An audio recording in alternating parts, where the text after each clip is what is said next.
Hello everybody and welcome back to Spelljammer, Light of Xaryxis here on Dork Tales. I really hope that you're having a great holiday season. It is December. We've been away for all of November because of various travel plans, family things, and just life things. So it is wonderful to be heading back into Chapter 6, Grave Alliance, where we get to meet some vampirates. It's going to be freaking fantastic. But before we do that, let's do some introductions so you know who you are watching play. So hello, everybody. My name's Kelly. I'm the Dungeon Master here. Are you seeing him? And I am very excited to be back where I get to play my favorite character after, of course, the Flump, who we all love. You know who I'm talking about, whose name escapes me at the moment. Of course, I'm talking about Flapjack. I was thinking Pancake, and I'm like, I know that's wrong. But anyway. Yeah, I almost called him Pancake Man, and I'm like, that's not actually the name. That's just how I think of him. So the character that I've been buzzing about since the moment that I opened this module is Grimzod Garganhale. And I am super excited to be playing him because I have his voice down. I've got everything down about this. And I'm very, very excited to be here. I'm also happy that all of my players have gotten over COVID and other illnesses. So thanks for not dying, anybody. Because I love you all. I mean, honestly, I'm just embarrassed that I managed to catch something that's not COVID, like during the pandemic. I haven't gotten COVID this whole time. Right? Like, it's just weird. I was so long without COVID, and then I went to go see The Offspring, and then I got COVID. Yeah, they just sang it into your face. Yeah. You know why? Because they had a big concert, and they didn't follow The Offspring's advice. You gotta keep them separated, people. You gotta. It doesn't really work with the air, I guess, but that's why you never would catch a, or at least you'd know if you caught COVID at a Phil Collins concert, because you could feel it coming in the air tonight. All right, and take my breath away. Take your breath away. All right, I'm resetting all of your determination at a 0, and let's do introductions. I'm going to pass it around. Everybody say hello, starting with Amy. Hi, I'm Amy. My pronouns are she, her, and they, them.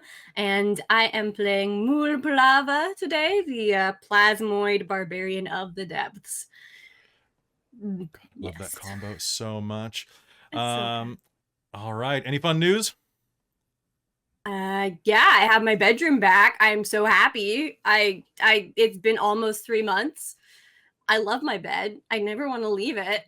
It's my best friend. All right. Let's pass over to... Hey, Christa, is that you inside of the hippo today? It is. I won't look at you through the mouth because that is genuinely horrifying. It is. So, hey, I know you're excited for Christmas, but can we do no hats in class, please? Okay, fine. We'll do no hats in class.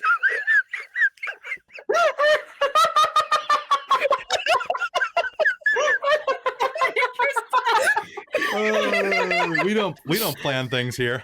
Absolutely, this is all unscripted, folks. I love that it's hovering, so technically it's not on your head. I know. Yeah, see, it's like a really bad, like, last minute, like, skin that they put on a character that just kind of hovers. So yeah, if you want the hover skin, you must subscribe to Dork Tales. Exactly. Oh my god. All right, so Christa, can I get? Uh-oh. Sorry, it's stuck. Is it actually stuck? Oh, there we go. Okay, I got it. Why'd you take it off? Put it back on. Well, no, sorry. I thought I probably busted the glue wall. There we go. Right, leave it until it falls off. I'm named for Christmas, so can you tell I like it? I'm not actually named for Christmas. It's just a coincidence. But I do have a shirt that says, have yourself a merry little Christmas. So yes, hi, I'm Christa. I use she, they, or her, them pronouns, and I am very excited to play Francis Ponsoby, our cleric of zeal. He's very zealous and rarely jealous. Yeah. All right, let's go down to Mike. You're too cool for that. Hey everyone, it's me, Michael, going with he, him pronouns, and today I'm going to be playing Wrek Felnar, the goblin monk, way of the foot, way of the toe, way of the heel, shattered foot, broken foot. Wait, it's not his foot that's broken, it's your face he's going to break with his foot.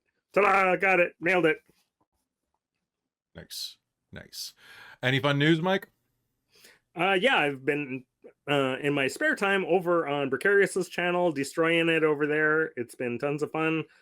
We've had similar issues with sick players and stuff, but we're going to take a little break around Christmas, but we'll be back in the new year. And over there, we got some sponsorship, so that'll be extra fun. Ooh, that's fancy. I want sponsorship. Someone sponsor me. Sponsor me, senpai. All right, let's. You. Will you? I don't know what to do. We'll figure it out. All right, send me some coin. Sponsored by a bunny. Sponsored by a bunny. Ah, this is not chocolate. Speaking of not chocolate, speaking of a bunny. All right, Millie. Hi. I'm Millie and/or Bunny-Hearted in the chat. My hoedown pronouns are she and her or they and them. And today I'm playing Tana Starbell, the Astrolove exile turned seeker warlock, who is a well-known disaster Disney princess. And I'm really excited to be back and playing her. Nice. I'm very happy to have you back. All right, and finally, last but not least, Kat. Hello, I am Kat. I use she, her pronouns. I'm Captain Starbun in the chat. And tonight I am playing Cheshire. She is our glitchling druid of the stars. Yeah, glitchling druid of the stars. Any fun news from you or from Christa, actually? I forgot to ask. No? Well, I don't know. Kat, do you got anything? Not really. Any more Lego builds? I did do another Lego build actually the other night, and it was good, and people liked it. And I need to do more, but I need to make more money so I can buy more Lego. So I need to figure out a way to make more money. So everybody go subscribe to Captain Starbun immediately. Yeah, exactly. You get to see more Lego builds out of it. That's true. And people really like the lo-fi Lego builds. They're super relaxing and chill. Yeah. Do you put music on? I do. I always have. I have some lo-fi going on when I'm doing them. If I may, you need to advertise more, because usually what happens is I'm like getting ready to turn in for the night, and then I see that you were like gone live and like 4 hours before, and I'm like, Yeah. God damn it. like, let me know, tweet at me, like do something. Oh, I don't have any. I don't have Twitter. I don't know how to use Twitter. You know what? That's probably the smart idea. Honestly, Yeah. Use Instagram or Facebook. or something. They I'm sure they're a couple days away from preventing you from linking to Twitch. So. Oh, really? Yeah. I mean, Interesting. Oh yeah, you're no longer allowed to link. Yeah, it's a whole pile of nonsense. weird. Link trees are banned. Link Wow. trees are banned? Yeah. We're If gonna talk it's about in this your during the bio. break. Yeah, it's very silly. Oh, I have I have- silly cool stuff I should probably share too. Do it. Please. I just realized, I'm like, wait a minute, I didn't even share any cool stuff. I just did a whole heckin' charity stream on Friday, and we raised a whole bunch of money for survivors.org and survivors of sexualized and gender-based violence, and it was really cool, and I'm really proud. And I'm really Aw. excited for having to play games that I don't know what they are until I'm already live in a couple of weeks, and other silly unlocks. So, It's just gonna be Awesome. phasmophobia. It's just gonna be phasmophobia. well, last time it was Slime Rancher 2, because I didn't even know there was a Slime Rancher 2, and it was basically one of my favorite games ever. So I'm really excited to see what happens next time. Ooh, that sounds. I really did cool. really enjoy your Slime Rancher streams. They're That was so much fun. so much fun. So Your bouncy and happy. face is so much fun. You're all so much fun. Stop fighting, girls. You can all be so much fun. Ladies, you're both pretty. Exactly. It's true. It's true. It's very true. But yeah, sorry that we weren't there. We were in the middle of recording the Dork Tales holiday special, which is going to be going up on Patreon. Oh, do you mean no? Seriously, no worries at all on that. No expectations. but Well, I'm that's a now real lo- Australian, and I love you. Aw, I love you too. I love you too, mate. Good eye. All right. So, and actually, the Dork Tales Holiday Special is going to be going up inside of the next 24 hours to every patron on patreon.com/dorktales.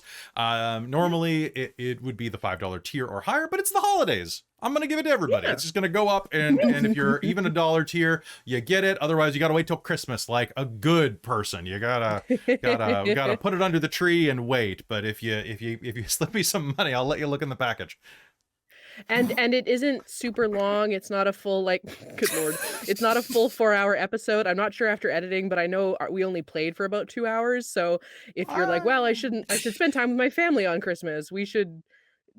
Just go spend time with family watching us do very silly things. It's basically a Christmas movie. It's like a Christmas action movie. So Christmas fine. Also, movie. speaking of Christmas action movies, before we hop in, I gotta say, go see Violent Night if you are so inclined. It is pretty solid. I managed to catch it last week on my one night off, which was pretty good.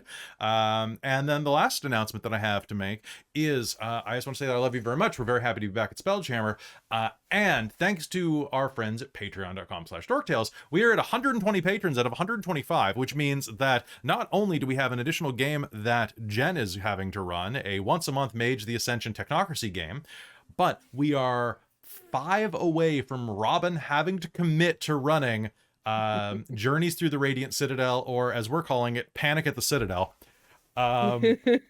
Which the t-shirt's already up on TeePublic if you want that. It's pretty good. But only 5 more patrons of any tier level, and then that game is forced to go live, and it's real fun watching her panic about it. What game is this? So Journeys Through the Radiant Citadel is D&D, but it's basically Star Trek. And it's the same idea as a Candlekeep. It's like a bunch of one-shots that you can run all together, but they're also just single enclosed stories. How have I never even heard of this before? I've never even. Yeah, it's entirely POC authors, right? Yeah, POC and POC. I think it's POC only. I was thinking it was POC and marginalized, like maybe like queer community, but I think it's just POC. Yeah, I think there's a lot of rad, overlap into that. But I think they were all POC authors. Well, I must have been living under a Star Trek style styrofoam rock. Yeah, but that'll be running once a month, and I'm not sure what her plan is. I think she's kind of got a crew in mind for it, but depending on circumstance, there could be swap-ins. If anybody's interested, I don't know. You'll have to talk to her. So random in the chat is going technocracy, zero sum, Radiant Citadel, woo, and my brain looked at that and went technocracy, the zero sum Citadel. I was like, oh no. Mashup. All right, so I have vamped enough. You guys ready to go vampirate? Yes. Yar. Yar. I mean, blah. Yar. Blah, me mateys. Blar. Oh, that's right. So I'm an elf. I have to be fancy pirate. Yar. There we go. Yar. All right. Yar. All right, then without further ado, let us hop into I'm curious to see how long this game is going to take, like this particular episode. So let us hop into it right about now. After acquiring a wild space orrery from Topola's Tower, the characters fought a void scavenger named Big Mama. After that battle, Topola mentioned a possible ally in the fight against the Xaryxian Empire, a pirate named Grimzod Garganhail. Amid a cosmic storm, the characters laid eyes upon Grimzod's flagship and its vampirate crew.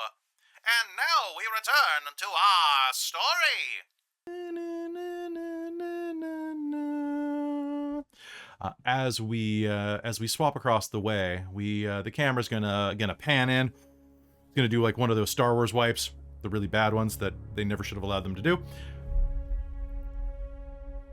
And as you approach the side of this derelict vessel, this floating space galleon with myriad holes along its hull, its sails in tatters, looking like moth-eaten drapes more than anything.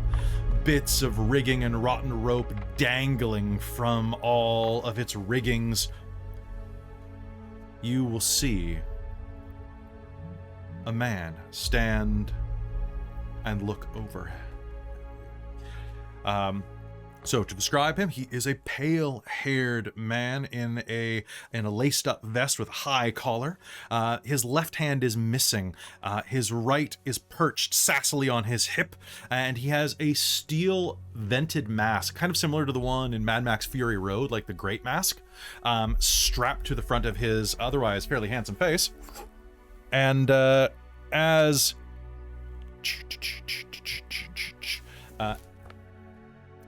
he stands aboard and looks down at you, he he calls down a greeting to you. And as he does, you can see the stump of his hand reach over his shoulder, and a disembodied hand matching its orientation is going to crawl over it and then hop and reconnect to the stump. Inside of your vessel, Crux will sneer at the sight, and you hear the click of him putting his hand on his holstered pistol. Vampirates. The undead captain places his boot on the rail along the deck of his creaky galleon and leans over the bow. His disembodied hand scurries back up his shoulder, and lightning from the cosmic storm flashes behind him. Garganhill's tone of voice is inviting, but his dead black eyes glint with malice. It's dangerous to go out here. That menace from Xaryxis, Commander Vale, keeps sending ships to our system. But we do our part to thin the Astral Elves' ranks. You're obviously not with them. Care to identify yourself? Put my hood up.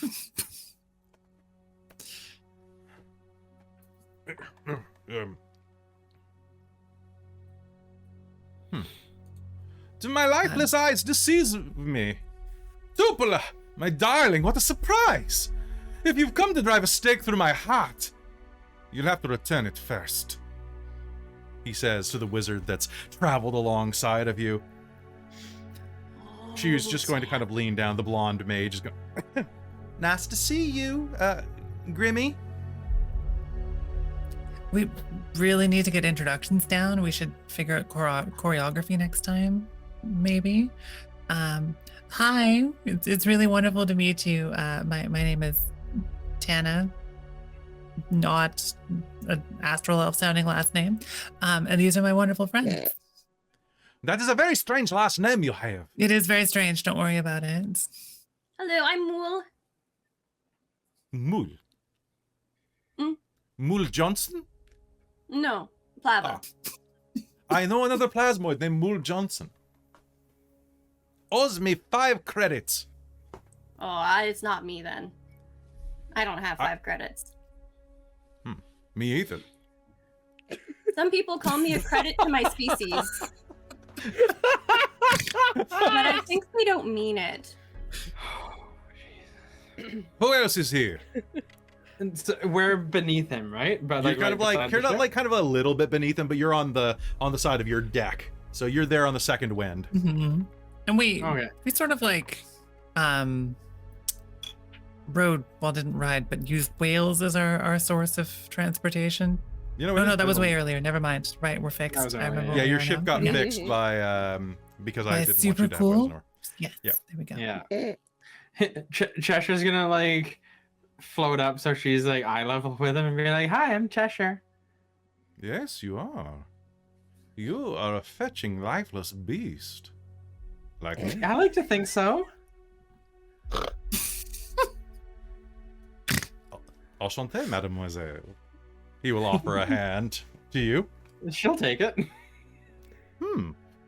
Not an ounce of blood. Still, I find you appealing. And he'll kiss the back of your hand.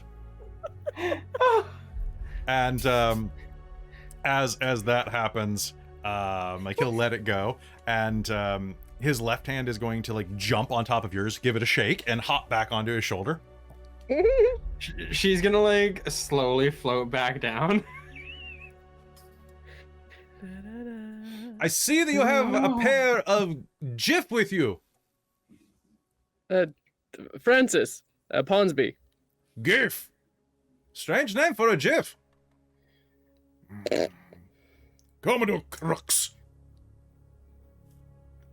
Francis Ponsby and of Commodore Crux. No rank, Mr. Ponsby. Monsieur Ponsby? Mixed Ponsby? Mrs. Ponsby? Francis is fine. I'm not married either direction, and I don't have rank as I was brought up on a world I bestowed that the rank of didn't know gunner GIF. upon you. Oh, sorry, Commander. That's my gun. Commodore. Gunner Ponsby. It feels like it's been 3 weeks since that happened. Over a month since that happened. It has I been know, a time makes no very, sense. a very complicated time. Yes. Apologies. Gunner Ponsby. And I know Topola. Yeah, good to see you again, she'll say. Anybody wants to can give me an insight roll. Oh my goodness, do I ever? Let's go. So you remember last time Topola said that they had dated and that she had dumped him? I think this is the first time I've rolled a nat 20 in this game in a very long time. And it's I got a yeah. nat 1, and I think Cheshire's still distracted. Hang on. This is a After total of that 21. last I time. forgot I have a +1 to wisdom, which feels like a lot for Tana. Okay. All right. So, anybody who you nat 20 and nat 1. So Cheshire, he's totally into you. He's totally into you. Like you're thinking like, oh, he has a ship, and it's like, sure, it's got some Yeah. holes in it, but like, So does he. So does he. Right? Detachable hand Detachable. Oh my god, that would be so useful. I could, Oh, that would. for back scratching. Like for back, absolutely. Oh, God, yeah, of right. course. And butt squeezes because We're let's be working fair. on a ship? Yeah. Yeah, But Tana, with an nat 20, you're gonna like see that he keeps his eyes on Topola while he's kissing Cheshire's hand. He's doing that Ooh. performative, like in front of your ex thing. oh yeah. He even as you look into his dead shark-like eyes, you are going to see that like there is still like some pain there. And what did Mulj and Wrek? I don't think Heart you all rolled, did fluttered. you? Oh no. I got a 9. Romance. You got a 9? Oh yeah, he's charming. Francis, did you roll? I didn't roll, but Francis is going to grab Wrek by like the scruff of his shirt and lift him up and go, oh, and this is Wrek. No, Wrek's been behind him the entire time, checking out his Oh. footwear. Like, I don't know. Those boots kind of look like they've never walked very far. You like Did you On- get out often? Like, what's Are up you with those? They're like are you really saying- clean. Who cleans these things? Are you He's trying to just get been- so you're He's over been nattering the entire time, but everyone's been too busy with the introductions. Okay, so you're looking at whose boots? The vampirate. Okay, so you kind of have like leaned over on because the decks are almost touching. The decks have to touch sometimes. Oh, okay. they're- Yeah, no, he's like been like obviously as close as he can get to check Okay. out his footwear. Oh, hello. It is a pleasure to Where'd meet you get those things? Did you make These? those? No, I did not. I took them off of a corpse, and then I put them on another one. That explains a lot, honestly. So, I welcome you to my fleet. The camera's going to pan out, showing there is a single vessel. Woo. There have been some problems. This is, Well, I mean- Lovely. That's fine. I must confess, the last breath and my crew. You'll see that there are some other pirates aboard, very pale ones, like kind of looming in the shadows, kind of lurking around on deck. About half a dozen of them are visible. My crew is all that remains of my fleet. The rest fell prey to astral elf ships under the command of Vale, the scourge of pirates, raiders, and anyone else who refuses to bow down to the might of Xaryxis.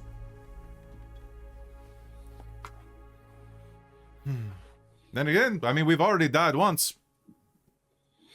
It is I'm an honor to sorry do it for again. your- It's okay. The first time didn't take. I have no reason to believe the second time will too. They've I also think that makes sense.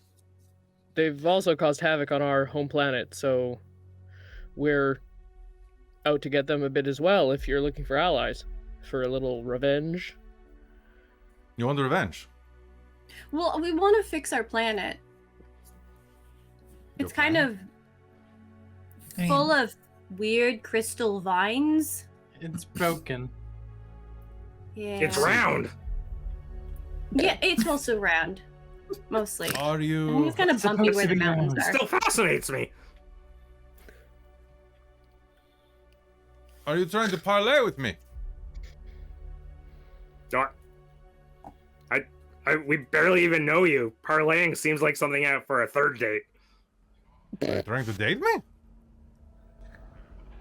I have not what's against this parlaying? very strange we are molecule you pirates. have Wait, here. we are pirates. We should know this.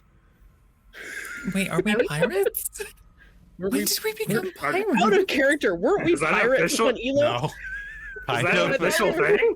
Why did we be pirates? I think Wrek was a Pretended to pirate be for a one bit. one time. I just forgot. When did we become pirates? Didn't we become pirates that one time? Did that stick? I mean, I thought we once you could became be a pirate, you pirates, were I always a guess. pirate. The incident with the We plane? were on a boat and we stole stuff. I assumed that made us pirates. Grimmy, why don't you all come over here? We can talk about makes this for a bit sense. instead of shouting from boat to boat. Topola says. I like shouting from boat to boat. It is And I am quite majestic. loud and usually better in open areas. See, the Jiv agrees with me. I can't quite hear you. I could speak louder.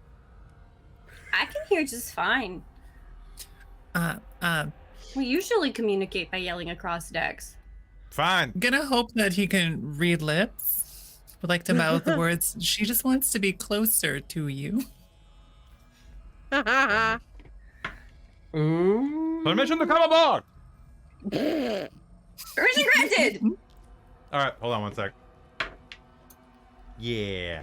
He's going to just go, man, watch the ship until I am back. Oh, and Frida, sorry. I've been trying to practice that. And crew, watch the ship while I'm away. And he's going to take a step and just do a flip onto your deck. Just pull that. At which point, his hand is going to do a run off of his shoulder, do a flip onto his wrist, and then go. My God. Mool is Thank you, absolutely Lefty. clapping. Adorable. So, do you have a stateroom? Do you have anything to drink? Do you have anything red? Not on tap. There might be some I think you paint might be wrong about that's that. red.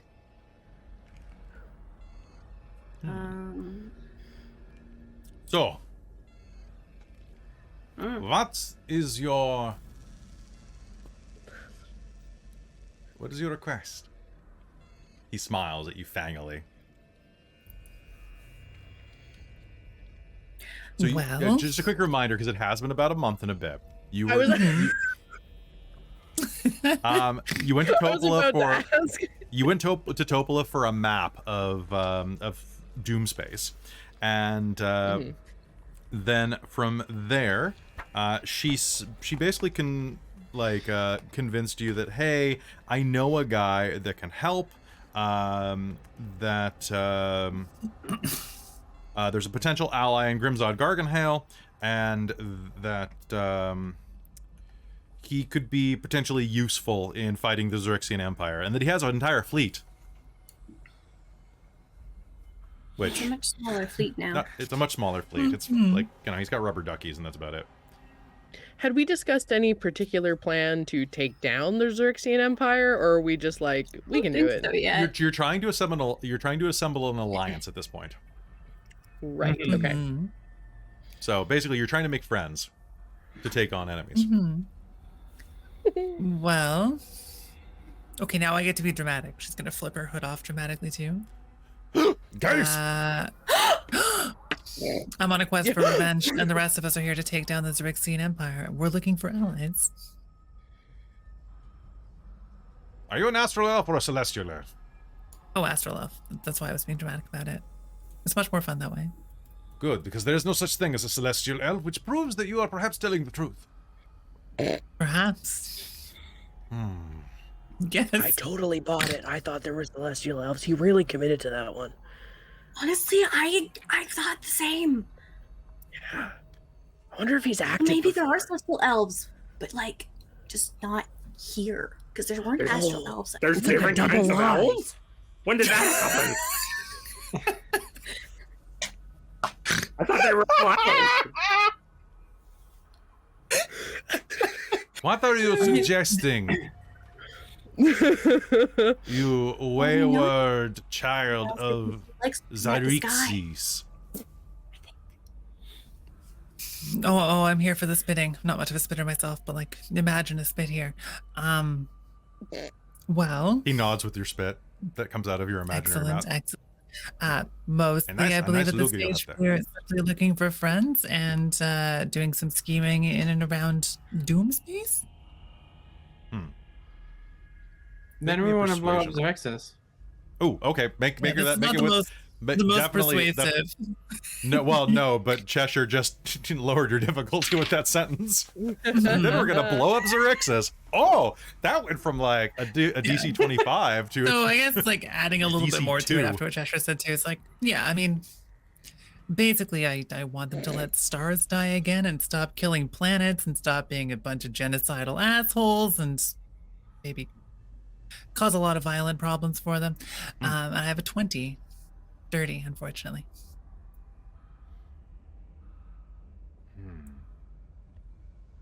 And also save my newfound home that I was exiled to. I'm pretty fond of it. And these dweebs. I'm pretty fond of these dweebs too. What do you think?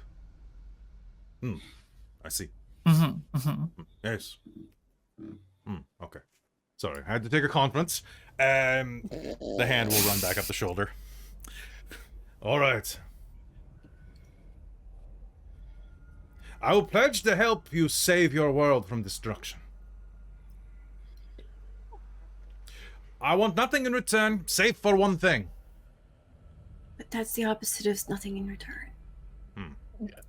So it's with one X. It's fine.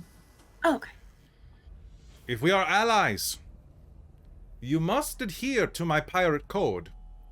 Should you ever board my vessel. We're not members of your crew. We're not joining your pirate fleet. No, I'm not saying you're joining my fleet. I just want this. Look, my code's really cool. I just want to say it, okay? That makes sense. All right. Commodore, it's just like you're going into a new country and you need to abide by their laws. I don't need to. I'm a member of the GIF Alliance. My passport is valid everywhere. Yes, but you could still be like extradited, can't you? And don't they say when an Emery's do as Emeresians do? Oh, Emeresians. Yeah. I've met them before. Big bastards with mech suits. Anyway, so I have 4 articles aboard my ship. I suggest that you share yours with me as well. The first, do not eat each other. No member of the crew shall partake of another member's flesh or drink their blood. Article 2. I suppose that really just worked better for us in this guess. case. What if it's voluntary? I mean, What if what it's you do consensual? inside, what the 2 consensual adults do in the confines of their own quarters is their own business. But I still discourage it. Should we be writing these down? It seems like there's a lot to remember. Do you have like a you- fancy pamphlet? Is it written on a sign somewhere? I have it back on board. I can. Yeah, Perfect. it's definitely it's on a little plaque. Yes, it is inside, right next to the sign that says "Rome Rob Raid." Oh, I had one of those on my old boat. Yeah, I right, missed it that was- boat. It was cross-stitched though. No. Yes, well, Maybe there's it's also one that says "Eat, small. Very pillage, nice love." work, Wrek. Oh, speaking of pillaging, and removing that second word from that cliche. Article 2, no hymns. Like hymns. What about hers? Oh, definitely, lots of hairs. But no, hymns with an N. Look, many crew members, including my own, we are very sensitive to holy praise. So, if No, I any of meant you like are- one of those hearse, like one of those boats where you carry around dead bodies. That's fine. That's basically what this that- is. So we can have a boat in your boat? You can Glorified throw a boat in my hearse. boat, so long as look. Pirate Look, hearse. what about the ship? Bards, musicians, clerics? Only secular music. Well, I Alright? don't know what that anything word like means. That sounds unholy. Unholy music. You know, just to be fair to both sides of the aisle, I'm going to say no unholy music either. You know, Okay. just because, as much as we all love some good death metal up in here, maybe just, fair is fair. I'm evil, but I'm not evil. Wouldn't unholy music be holy to somebody else? See, that's I the guess thing, that's right? true. But, we're monsters, but we're not jerks. And I guess there are gods of evil that are unholy. Oh, yeah, tons of them. That makes Yeah, sense. your feelings about Really Goblin existential Screamo. questions. Goblin Screamo's pretty good, actually. Yeah. Oh, good. Okay, Yeah, we so can be cool. Yeah, so long as they're not praying or anything. But goblins are usually pretty secular people for the most part, aren't they? A-religious? Well, there are certain ones that hand out pamphlets. They Those kinda guys. count. They always are outside Those of guys, ship ports and things like that. Exactly, you've heard of them. Yes, the Goblin Krishnas. The Hare Goblos? I don't know what. I have no I don't know what idea they're what called. this means anymore. All right. I just know that also, there's no people cowardice and no wandering. shipboard conflicts. Any conflict aboard ship must be settled on land, because otherwise, there's a lot of cleanup. Okay. So, are we agreed? I will help you. In return, you will respect my ship's culture, and I will respect whatever your ship has as their articles. So these Are we four supposed to come things, up they're with the one articles? thing that we need to agree to? When Yeah, I on the mean, ship. We Just don't if have you to co- do if that you come here. over to my side, yeah. Just basically So we house can- rules. Oh, also, no shoes inside of my quarters. Okay. Oh. I do I don't I wear do shoes kind of- anyway. Okay, then Me neither. wipe your ooze. How do I? No one wants me to take my boots off, trust me. Mm. I haven't had a pedicure in like 12 years. We have pedicure fish. Ooh. I'm intrigued now. Yes. Your Let's fish? get on this boat. You should pamper yourself. I hear it's good for self-care. Oh, it's phenomenal. Self-care is so Pedicures are important. fantastic. Might we, I will uh, appreciate them through you. might we confer for just a moment before we agree to anything with this unholy wretch? I don't think he's particularly unholy. I thought that was part of the point. Oh, I No think he's holy an or unholy unholy. sweetheart. He seems wholesome, though. Francis, please go and head below deck and get my good whiskey. Francis will head off for a moment. For mysterious heading off purposes. All right. So, What are we talking about? No, you go away. He gestures to Crimson, who's just We're next. having a huddle over here. All right, I'll just sit here and do my nails. All right, Lefty, hop up. We'll do this. And starts doing the nails on his hand, and that's just kind of like hovering on his shoulder. Anyway, Commodore's gonna lean in and go, I do not wish to ally with vampires. But do you really feel this is the best way to do this, Topola? Well, I mean, maybe, like you said, he may be a monster, but he ain't a jerk. He's a nice guy. And at the very least, he hates the astral elves, no offense, about as much as any of us, if not more. What say the four of you? I'm down. I get called a monster on the regular. It's kind of comes with the territory, so I don't hold that against them. You're not a monster, you're an ooze. There's a difference. the enemy of my enemy is kind of adorable and may as well come That's along for all the the people ride. who try to stab me because I'm an ooze. Mm. I mean, the one thing he wants from us are those four things. That seems pretty good. Most other That's creatures I only meet on want that like a dozen things. Yeah, they're like, don't kill people. They're Don't so eat needy. that. Like, use cutlery. Don't just absorb things through your ooze. Don't Don't take my stuff. run. Like, put clothes on. All of these really strict rules, and there's only 4 of them. And Which is the one thing. Yeah, and those only apply if we hop on his ship. I think he just wanted to talk because I think he just had that throw pillow stitched. I think he's just, I don't know about y'all. He just kind of seems lonely. think that was the problem What's his before. He pillow? always- What? Broken? What was the pillow that you were meant? Oh, the pillow that he had, like, the articles probably stitched onto, you know? Oh, yeah. Yeah. Oh. Anyway. Do you Wow, what think were he you has it thinking on of? a mug? Oh, he most definitely has it on a mug, Sugar. Mm-hmm. Speaking of Sugar, Cheshire, are you sweet on him? I saw, like, Of course not. Look what you're doing course- with your of course not. toe. Look at your boot. You're grinding in. You're grinding your heel into the ground. You're doing the schoolgirl thing. I'm doing nothing of the sort. Are you doing the thing? I'm doing the thing. Okay. Will's just watching this going, If there was an inside check, the difficulty would be like 1.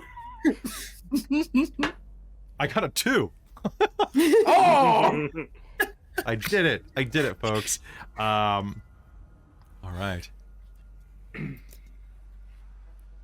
Excitedly imagining fan fiction triangle romances. Oh, God. All right. Well, if you agree with this, then I will also support it, I suppose. So long as we are not under his or any other vampirates' control. I am a free now he's messed me up. Give? A Gif. gif. He was saying GIF earlier, right? Just to mess with me. He was. I feel Yes. like he was. probably. Yes. I think so. Ah, Francis. really confusing Welcome at back. first. Perhaps Welcome all in back, good my fun. boy. Did you found the whiskey? Good. Please help yourself to it. So he sent you under deck to go grab a flask of whiskey, and then just tells you to drink it. Make me an insight roll. That's a 7. 7? So you're like, yeah, this sounds good. He sent me to get whiskey, but then he changed his mind. Oh well, not a big deal. Well, my boy, well, Gunner. Bean. Bean is a good word. Bean? Yes, just call them your bean. I'm a very large bean. You're not a bean. You're a gif. Yes, And but you're I'm a somewhat gunner. bean shaped. No, you're not. I mean, maybe your head is a bit bean shaped. look at- Yes, your look at head. this. But look, trust me, Francis, Rounded. Ponsoby, there's more to you than just your head. Oh, Oh, well. Thank you, Commodore. There's writing down more fan fiction. no problem, Gunner. Francis, there's more to you than just your head. Tana's writing in her book, Scandalous. inexplicably becoming slightly flush. All right. So are we all in agreement? What did I miss? What? Yes, we are all in agreement. Fine, Garganzod. You will have your alliance, and may this grave alliance wink into the camera. Bring down the Xaryxian Empire. Wonderful. Garganhale bows deeply. Well, in that case, we should celebrate. I invite you all aboard my ship. I have a bottle of champagne de stomp, chilling. We shall pop the cork and have a wonderful time. That We will sounds be the- fantastic. Right? We'll be the best of allies. Right, crew? And he turns around, and as he turns around, the last breath turns tail and flees, leaving its captain behind. Garganhale's dark eyes widen and then narrow. What is this treachery?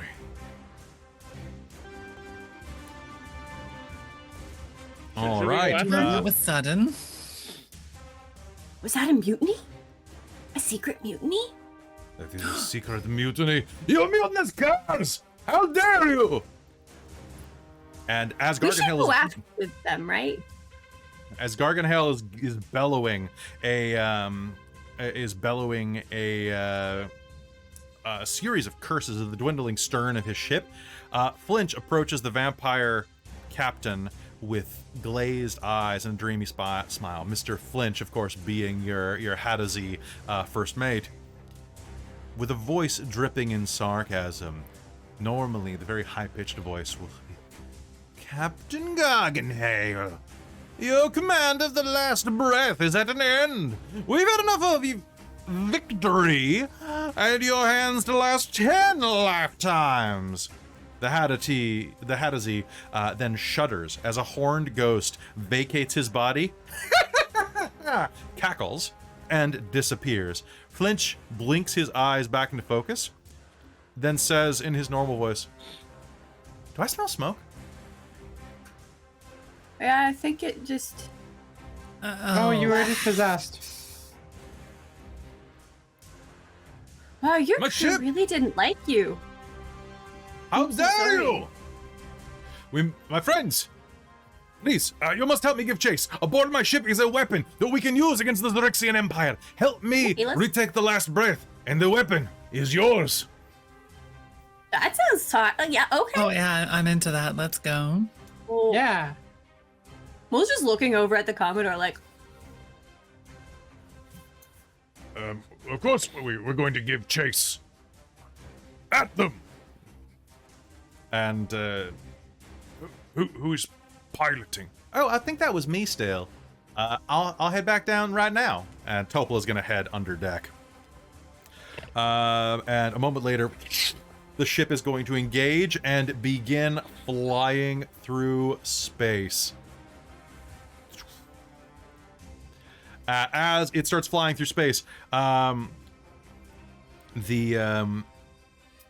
vampirate captain drops to his knees and traces a pattern on the deck with his right hand. A shimmering wave of magical energy washes over the ship that is going to cause all of you just to kind of ooh. And Garganhale cackles in triumph. We are invisible, my friends. They won't see us coming until it is too bloody late. Cool. Situation analysis. Is the ship going to be full of an entire crew that hates you and wants us all to die rather than give the ship back? Or is it likely to be kind of 50-50? How is this looking? Honestly, the ship is not that full of people. At the end of the day, there are 6 normal crewmen. There is an ogre zombie.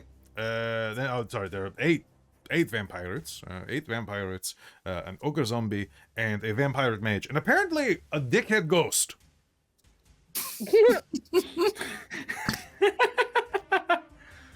Honestly, I think we can take. I'd like those odds. What do you think, Wrek? I don't know. This is probably the first time where I've had an entire crew that hated somebody that much. No, that's a lie. That happens all the time to me. Let's go get him. Oh, my friends, I'm very... and suddenly the ship is going to speed up through wild space, pushing even faster. The stars and lights of the cosmos are going to start whizzing by you at an accelerated rate. And as you are whipping through the cosmos, you're going to hear Topola's voice come over the intercom system here that I believe we had. We're going to say it's there. It's like the pipe system. Yeah, the pipe system. That's what it was. Voice tubes. Yeah. Howdy y'all. It's me down here. We just need to go and make sure that we know where we're going. So, I can head that way if y'all work as lookouts. That's Just fine. shouting. All right, thank you. All right.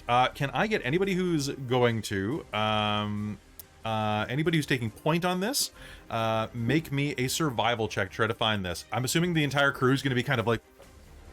Yeah. So whoever is going to roll primary can roll with advantage. Oh, yeah. I was probably gonna run up to fly up to the front. Fly If to the that's front. okay with everybody. Yeah, that's totally fine with me. Yeah. Yeah, I don't Uh-huh. have a great survival, so I'll just And- help. So that was advantage, you said? With advantage. Okay. Do. Oh, that means 2 dice. Ooh. Ah. I got a Dorktails. Ooh, Yay! I used my nice Dorktails metal dice. Nice. Ooh. Hell yeah. I haven't rolled a nat 20 on this one yet, actually. Oh, nice. It feels real good Yeah. to see that name. It's really nice. Well, I've gotten Dorktails on all the other ones. except the D12 because I never use it. But that's a nat 20, and survival, that's 28 total. Damn. That's pretty great, actually. Good job. 28. You needed much lower than a 28. So as you are sailing through the cosmos, after about 10 minutes of chasing, you are going to be able to see very clearly that there is, in fact, a... well, the ship is directly in front of you. Probably, I'd say about 1,000 feet ahead of you and gaining fast. Cheshire will report that. All right, y'all. I'm gonna fly us up. You get ready for some trouble. And make it double. That Yes, my sounds friend. good. Look, so according to the articles on the ship, they have already violated them. So, anyone who surrenders, maybe let them surrender. Otherwise, well, some rules you don't break. So eat them all. Yeah, I hadn't thought about that. Perhaps we could. I don't really know how to fight a vampire pirate. Do you swashbuckle them? Do you put a swashbuckling stake through their... I have no idea. Look, it would be very, very bad for me to tell you that using radiance is particularly bad for us. So I will not tell you this, okay? But I will say that the energies of death and cold and poison, we don't have a circulatory system that works, so poison, not so much. Cold, we're already dead, and necrotic, we're already dead. Just think dead, it should make sense. Also, I've got Also- just the thing. Hitting them really hard then. yeah, hitting them hard is great. Hitting them Yeah, hard if they're is made of paste, it's hard for them to get up from that. it's tops. But the other thing that I need to inform you of is we cannot be poisoned, but also let me just put it this way: except for beautiful ladies like Cheshire here, we cannot be charmed. Do not waste your spells, and also we don't get tired. I am never exhausted. He'll give you a very loud wink. Oh, good. Yes. Oh, also, vampires have a tendency to explode when you kill them, so maybe don't be right next to them. That's kind of cool. Oh! That's like he'll pull up right side. That seems... so you are within... oh god, really? I could have rolled better. So you're suddenly... you are going to be about 20 feet away from the other ship at this point. Okay. And I'd like everybody to roll me initiative, please. Roll initiative and drop it in our ping chat. Okay. Damn. Okay, what's my bonus? Vampirate Captain. Gunner, I will stay here and protect Topola. Oh, also, we had a long Oh, rest, no. right? Yeah, you did. Right, I Okay. forgot I have a negative dex. I'm going to roll my Cosmic Omen. Sounds good. Oh, damn. Okay. Oh, nice. I can subtract a d6 from an attack roll, saving throw, or ability check. Nice. I'm using up all my nat 20s on initiative, guys. I hope you're happy with Oh my god. 16.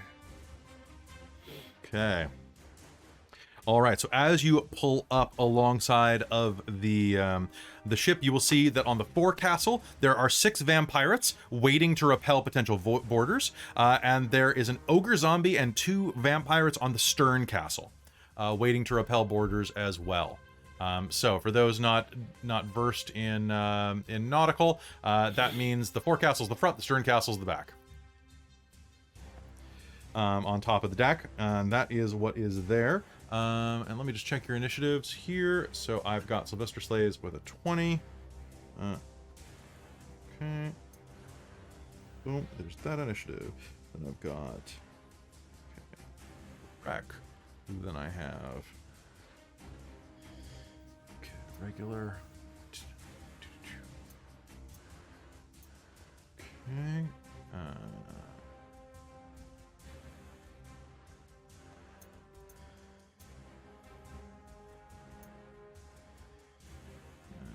Wow, you guys are all really bad initiatives. I think you're all just really good initiatives with all your I nat rolled a 20s. 2. That's bad. Yeah, I rolled a 7, -1. Oh. This is why they don't use a gun, is because that requires dexterity.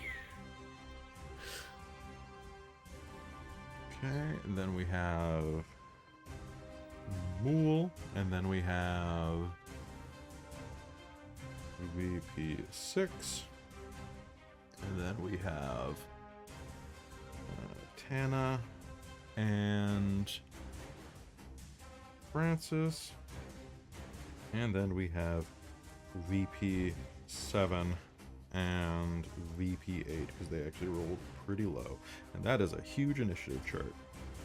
Okay, so just to make sure I have everybody, I have Grimzod, Vampirate 1, Wrek, Cheshire, Zombie Ogre, Vampirate 2, 3, 4, 5, Mulj 6, Tana, Francis 7, 8 is what we're looking at here. It's a lot of people. It's a lot of people to keep track of. May the odds be forever in your favor. And with that, the ship is going to pull alongside, and Grimzod is going to go, "Do not forget, we are invisible. This is going to be a lot of fun." And Francis, you have a point of determination bought for you. All right. Okay, you pull up alongside of the vessel. And I think for today we're going to use just Mind's Eye Theater for this, because it's going to be just a cluster, and I don't want to deal with that. So hopefully you like the sound of our voices. Pulling up alongside, Grimzod will go, "Wait for it. Wait for it.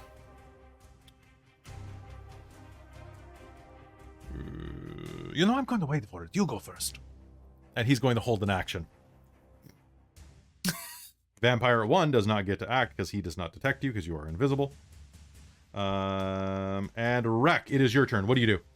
I call the big one, and I'm going to spend a key point, step of the wind, and leap double my normal jump distance and try to clear onto the other boat. Nice. Okay, you can easily do so. So you're going after the ogre zombie at the stern castle? Yep, Perfect. he's all mine. Go ahead and do it. So you can leap on there, and as you land, you'll hear him like scratch himself. A piece of himself falls off as he does so. You may attack. You have advantage because he can't see you. Surprise! And he'll like lay into him with a series of kicks, and I think Okay. I'm going to. So you'll have. probably- Let me rephrase that. You'll have advantage on the first attack, because Okay. your invisibility will pop as soon as you leap onto the ship, but he will not see you coming for that first attack. Okie dokie.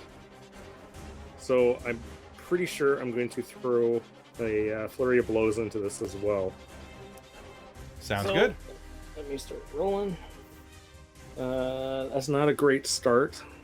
With So advantage, the 12 first and, one? Yeah, 12. I had to roll 2 4s, so it's like Okay. 12 and 12. Those are Yeah. hits. Oh, next ones are a little better. 19, so 26 and 19. Those are absolutely both hits. And the last one is 19. Okay, those are all hits. Roll me damage. Perfect. Where the heck is my damage?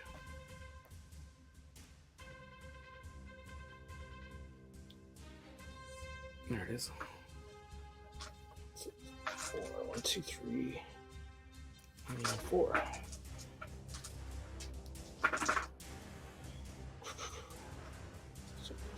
10, 15, 20,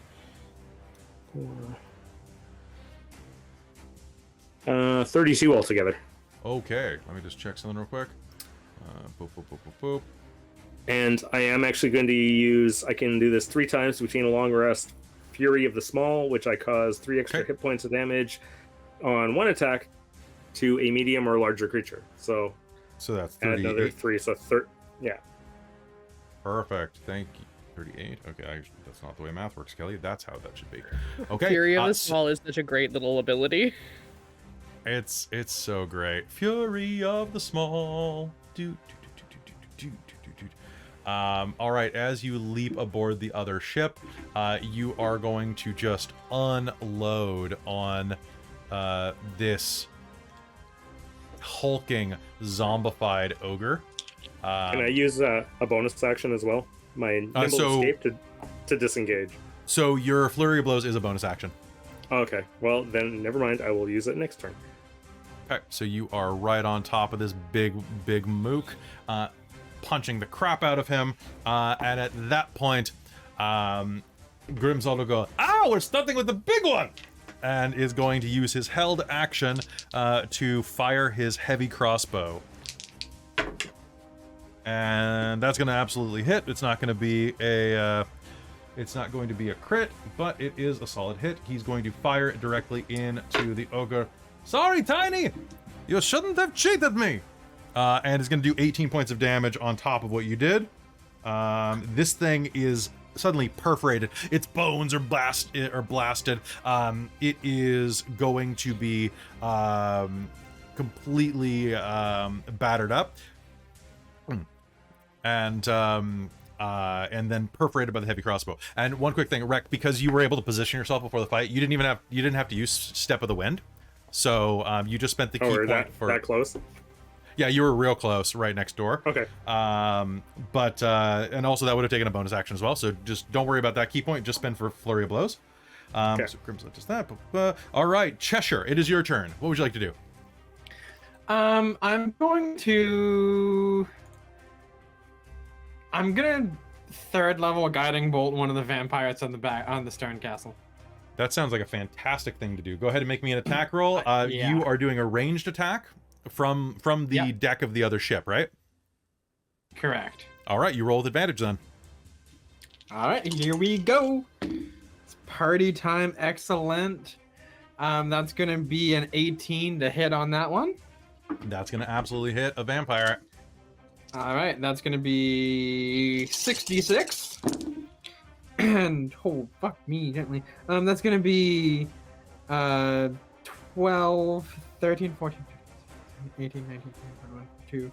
How do you want to do this? 24, 25, 26, 27, 28, 29. That's over 30. Cool, of that radiant. doubles because it's radiant. She's gonna cast this. It's gonna come out of the. She's gonna pull the spell out of her focus, send it down her quarterstaff of this thing's head, and its head is going to explode in light. Basically, she's gonna generate like a sun, like a star at the middle of his head, and then that's gonna just explode. Two of the other vampires are gonna look at that and go, "Fuck me!"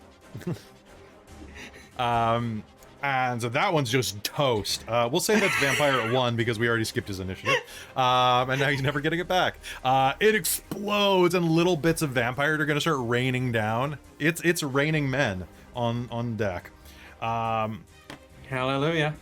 Hallelujah. Beautiful hit. As you were doing that, the ogre zombie is going to kind of like stumble forward from where Wrek beat the crap out of it and then took that hit. It's going to turn around and look down as one of its eyeballs kind of droops out of its socket. That's not nice. And it's gonna bring a morning star to bear and take a swing at Wrek. Uh-oh. I'm spending a hurt the more on this. Double uh-oh. All right, let's do it. That is a nat 20. Does anybody have anything they can do to stop that? No reactions, nothing. No one took silvery barbs in this game. It's so nice. Nope. There's no bards. You don't have to be a bard to take it. certain ones can. Oh, certain bards absolutely can, but so can sorcerers. There's also no sorcerers. Oh, well, that's not my fault. Seven. Oh, I rolled super low on this. You're lucky. All right, so that's going to be 16 points of bludgeoning damage. Okay. Did we As still have he's- temporary hit points too? What did you have temporary hit Because points from? I had listed from last time that we had 10 temporary Yeah, I hit did points. too. Yeah, we have 10 temporary hit points. What was that from? Okay. That was from something at the wizard's place. Yeah. Hmm. Oh, I thought Oh, we I got think like it a was- really good rest or something. Yeah. She Sure. like We'll say that's still up. So you'll take 6 total. Temporary hit points normally wear off a bit faster than that, but it was a really good rest. That's what I was wondering. Oh, I thought it was like Okay. Heroes Feast or something, which is like 24 hours, and I think it's been more than 24 hours, but No, it's been about 24 hours. okay. It's been like a month since we played. I'm willing to hand wave this for fun. Yeah. Yeah. Let's do it. Fair enough. So Hooray! just whoop, whoop, whoop. All right. And if you have a problem with that, let me know in the comments. All hit point, but as Chef Elidef says, all hit points are temporary if you're brave and or foolish enough. Or tracks. stub your toe. All right, so you're going to get cranked upside the head, bonk, Ow! and you're going to hear, tick. He cracked your goggles. You jerk! You hit me. Me hate. And that's all he can say. Valid. With that, the vampires are going to go, Grimzon's back! He brought his invisibility shit! It's coming from that way! Fire! And they are going to turn about the ballista and are going to fire 2 shots into the ship. The first one's gonna miss. And the second one is going to... Actually, I'm spending a hurt them more on that to just have that be solo. The second one is going to be a critical hit. They're going to fire. The first ballista is going to go over the second one. The second one is going to go dead center to kind of where all of you over there are clustered. I need you all to make me a dex save. Wrek, you're on the other ship, so you're exempt. There are Does perks my about danger sense apply here. It will. Okay. They'll point the ballista kind of at like the area way above your head, and you'll be like, "That's fine," and then it goes down right at you, and your danger sense will go, "That's bad." No longer fine. 16. 16, 22. 22. Okay, 15. was that 15. okay? And Francis, 10. 10. Okay, Francis, I need you to make me a strength check to not be knocked prone.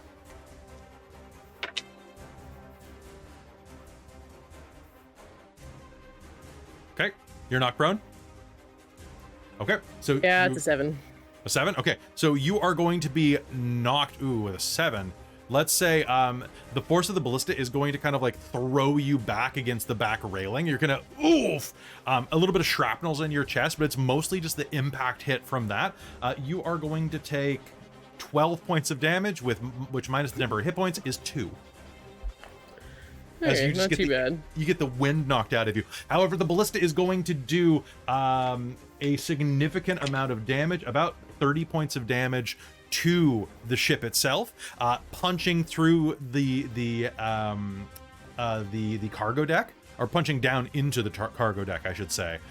Commodore Crux is going to look up from the hole that it just punched and go, "What are you doing to my ship?" And that's vampire. 1, 2, 3, 4. Mulj, you're up. Right. Now, Grimzaw, what's his face, Yeah. did say that if they surrender, we should let them live. So let's go with slightly non-lethal approaches for this. So Mulj would like to. I mean, I'm close they enough I are should be trying to able kill you, though, so it doesn't seem like they're surrendering. Well, yeah, but you know. Okay. I think if the ships are close enough to each other, is Mulj able to jump to the other one just using their movement? Yeah, absolutely. Okay. So Mulj would like to grab one of the other 2 vampirates. So one got exploded, and there's another one on the stern castle, right? Mm-hmm. Okay. They would like to jump across and attempt to grapple. Sure. There are 2 on the stern castle on top of the ogre zombie, as well I as thought the one of ogre them got zombie. exploded. Or was the other one that got The exploded? other one was on the further other back? on the front. Okay. Okay. Yeah, whichever the one had the 2 and the zombie ogre. One of the 2 up there. Whichever one is closest and seems like Mulj would like to jump on them, would like to rage, I guess, Okay. and grapple. And as they're doing so, will scream something along the lines of, surrender or die! Okay. Yeah. Now, That sounds I have pretty- advantage for initiating grapples because of Because of ooze plasmoid new. nonsense. Because you're a slippery customer. Yeah. So I think I just, yeah, okay. I just do it. That 20. Okay. Well, yeah. I was gonna say you have to try, but apparently not. Yeah. Not 20 to initiate that. Yeah, it would have been that's a 20. At 26? Yeah. Okay. Yeah. That's gonna absolutely do it. So. Yeah. So tell- Mulj like runs, jumps, and then like unleashes, like just like grabs, like arms extend, and like is in a stranglehold around one of them, and it's just straight like, yeah. That is Just fantastic. like, "Ah!" Okay. And what else can you do with that? You can also damage on your turn, right? I believe it is on. So I did my bonus action to activate rage. Okay.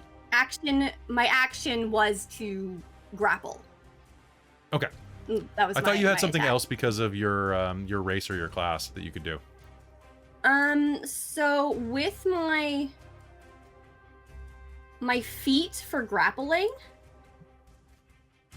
not my unarmored attack, feat, fighting initiate. At the start of each of my turns, I can deal 1d4 bludgeoning damage to a creature that's I'm what it is. grappling. So it is at the start of my next turn if they remain grappled. Okay, cool. I believe that is all I can do on my turn, though. Sounds good. Mhm. All right, so you are on deck now. So they punch a giant hole in. You are engaged with the one that is right next to the ogre zombie. There's another one on deck. And do you guys want to switch to maps for this while we're on a kerfuffle? I wouldn't mind, mainly because my stuff is going to be real based on radiuses. Mm-hmm. Sounds good. And Give I me don't- just- Yeah. Yeah, even if Give it's me like a just- super rough map, it might be helpful. For Totally. keeping track So I've got of- that up in Roll20 right now. Brilliant. So you should be able to see it now, and I'll switch to the chat over to it. Oh, I see a map. Okay, just give me one sec, folks. I appreciate your patience. Mm-hmm. Y'all listen up. Here's the story. About About a group of plasmoid dorks? that lived on a rough world. That's true. Okay. And all day and all night and everything she saw, she grappled, then did damage, and killed it real quick. And then absorbed. And then absorbed it and ate it, and it was great. One day at school, we got into a teeny little fight with the Xaryxian Empire, and now we have to live with our uncle, Commodore Crux. I love that this is the two types of millennials. One of us went I'm blue, or two of us went I'm blue, and then the other one went Fresh Prince of Bel-Air, which is also what I thought at first. I thought that's where Kelly was going, but then I heard the next line, and I was like, oh no, this is I'm blue. Boom, boom, boom, boom. Yeah, it's gonna. Yeah, I decided to bring us back. Good. I'm the Blue Prince of Bel-Air.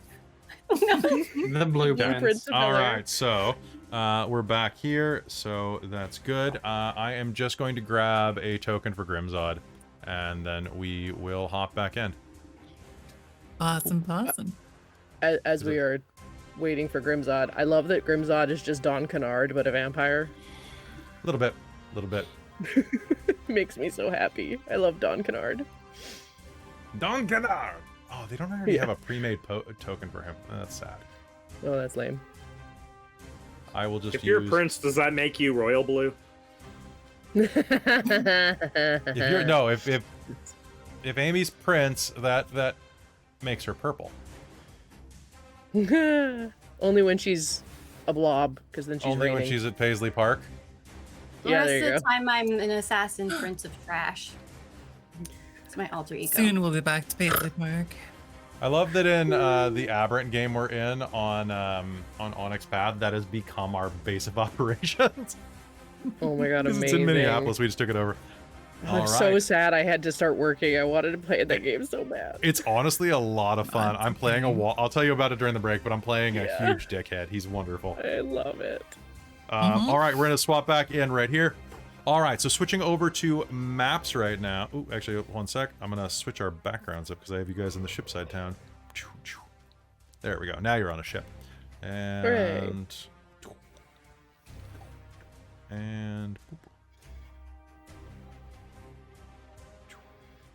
I'm just wrecking everything today, guys. I'm sorry. So the one that had determination was Cheshire, if I'm not mistaken, right? Or no, it was Francis. No, it was Francis. Okay, cool. All right, so we will cut back here at 1:30. All right, so watch. All right, so swapping back over to the maps, we can see now that Wrek is engaged with this ogre. There is a large amount of chaos happening, with these ballista bolts firing over to your ship. And as that is all happening, it is going to be Mulj jumps over, jumps around, does not get inside of the ogre's range, and starts grappling this vampirate here on the stern castle. And then it is going to be, going down the list, it is going to be the vampirate's turn. That you are, oh no, that vampirate's already acted. Never mind. So Tana and or Francis, it is your turn. You can go ahead, Tana, if you know what you want to do. I think, okay, sure, sounds good. Tana's gonna bonus action into a 3rd level Shadow Blade, so she, reaches from the gaps between stars and pulls a sword out of it, as is tradition. And then hop on over to help Wrek out, because probably should not be left alone fighting a giant vampire ogre. So let's head over there. It's a zombie ogre. It's not okay, sure. And honestly, seems like a chill dude. Maybe she won't necessarily kill him if she can avoid it, but she's gonna try at least once. So let's stab the thing. All right, so you can easily make your way over next to Wrek, jumping onto the next vessel. And as you do, Okay, carry on. sorry, as you do, what do you attack with? What do you got? Just basically her intention is to appear out of nowhere and stab it through the back with, a blade made out of the gaps between stars. Her reality is that I have rolled a 1. Well, did you roll with advantage because your first attack is coming out of invisibility? I didn't know. Amazing. Never mind. That's another Slightly more competent attack. So I think this is It's been a while since I've done this, so I think this is 17. 17's gonna hit, absolutely. Go ahead Brilliant. and roll me damage. So this is 3d8 plus my damage, so 5, 11, 15, 19 damage. 19 damage, and that's plus all of your bonuses. I think that's the whole thing. Beautiful. All right, so Wrek, this thing cranks you over the head, and you're going to see an elf just appear behind it and stab this thing through the chest with a blade made of the space between stars. Really And it's going poke her head out and say, couldn't leave you alone on this one. Thank you. Wish you had. The ogre's Sorry, big guy. It is. You've seen a zombie that has been very badly wounded before, and this is a zombie that is very badly wounded. So congrats. It is on death's door a second time. All right, good Good one there. All right, Francis, you are knocked to the back of the deck. It is your turn. What would you like to do? Do I have enough movement to get to What's your movement speed? Wait, actually, it might be bigger than that. 30. 30. So you can get, the ships are basically like within 5 feet of each other at this point. What do Okay. you want to do? So I want to get right here. You can Onto the just edge get, of the you can deck. just jump on to the other side of the ship, coming down onto their deck. Okay, perfect. Oh gosh, the vampirate captain, where's he? Grimzod. Grimzod is back on Grimzod. your ship. I almost called him Gargamel. Gargonzol! Gargonzola. No, what was it? That's my Grimzod? cousin. What's that? What's his name? Grimzod Garganhale. Grimzod. It's a perfectly Grimzod. normal We're name. What's sticking wrong with Grimzod. you? Okay, It's a perfectly normal name. is gonna so Francis is going to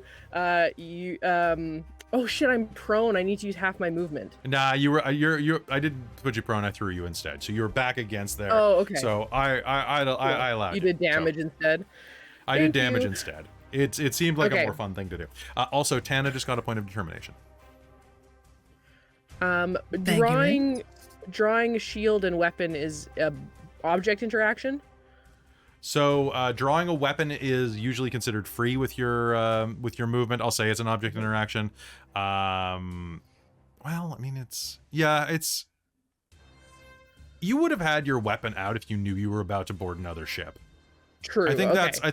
I think that's just a hand wave right there. Weapon and shield is Yeah. a safe assumption to have had them I out. think it's Okay. a safe assumption to know that like all of you were like, oh, I would have, been ready to board the other ship type of thing. Like you would have. For sure. Okay, cool. So they're gonna look over at Grimzod and say, "Terribly sorry, but I'm gonna have to ignore a couple of your articles," and is gonna like swing their hammer around and like leap across the deck and just with a sound like a wave hitting the beach will land on the deck and go, "You always bring a cleric to an undead fight." And I would like to channel divinity and turn these fucking undead. Okay, let's do it. What are my rules? What are my rules? You have to roll a wisdom save. Yep, they're good at that. But I think it's just my spell save, which is 13. So Okay, not great, unfortunately. double check that. And then- oh. It doesn't say Uh, what it is in the thing, so And then I'm going to use my reaction to make you subtract a d6 from that roll as well, Kelly. nice. okay, well let's hold on a sec. When can you do that? Is it before I roll? Whenever a creature you can see within 30 feet of you is about to make an attack roll, saving throw, or ability check, Okay. you can use your reaction to roll a d6 and subtract the number rolled from the total. Okay, and you can turn all of the undead basically on the forecastle, right? Correct, yes. Okay, so I'm gonna roll for each of them. And Okay. Kat, you just tell me there are 5 of them that are left. So you tell me when you want to apply it. Okay, I got the first one. I got the second one. That one. I got the second one. Okay. Number 2. I rolled the third one as well, but you said it before I announced that. So and that's so what do I subtract? A d6. Do you want to roll it or do you want me to roll it? You can roll it for me. I got a 3. So just subtract 3 from your roll, please. For Okay. number 2. Okay, so that sounds good. Okay, number 4 and number 5. God damn. Okay, and at your level, so you're level 6 now. So anything under a CR 1/2 is destroyed. Okay, just checking something real quick. Nope, that's a captain. Okay, and if they are above 1/2. They are turned for 1 minute, which means all they can do is take the dash action to get away from me. which I'm Okay. hoping leads them into space, but we'll see. Okay, so that you are going to see the fear of your god appear in the Dempsey's. eyes of Dempsey's. The crashing waves are going to overwhelm the eyes, turning their black eyes to white of 4 out of 5 of the vampirates as they just go, ooh. Does it say they have to use their reaction? No, they just have to use their turn. Okay. And ooh, actually, is Grimzod within 30 feet of you? 1, 2, 3. So he's Actually, I was just had to read wondering about that. turn in another game. I don't think they can use a reaction while they're turned. No. Okay. All right. So Grimzod will succeed. Ah, what are you doing? Jeez, warn me next time. Ah, I said jeez. Ah, I said it again. Easy peasy. All right. So Francis, is that your entire turn? I believe it is. Not entirely. That was my movement and my action. And that big boy's still up, right? The ogre zombie is, the 2 vampirates on the stern castle are, and the vampirate at the back of the forecastle is still good. Right, one of them still looks not scared. So he is going to, the sort of stormy sea air that was surrounding them is going to crackle and turn to lightning that reflects in their eyes, and he's going to look at the one that doesn't look turned, and say, "Are you sure you don't want to reconsider running?" And cast Thunderous Smite Ooh. for next round. Okay. I was like, can you do that at range? Okay. Sounds good. All right. So you're going to start charging Yeleza. All right. That is fantastic. That worked much That better totally than I worked. was a little feared it would. Yeah, it totally did. That was a brutal turn for them. Yeah. That was not their that was not their favorite turn. I'm not gonna lie. Okay, so I am grappled right now over on Mull's side of the ship. So Mull, as I am grappled, that vampire is going to hiss and say, "I wonder what you taste like." I guess I'll find out. And is going to bite into you using its energy drain attack. It's going to try anyway.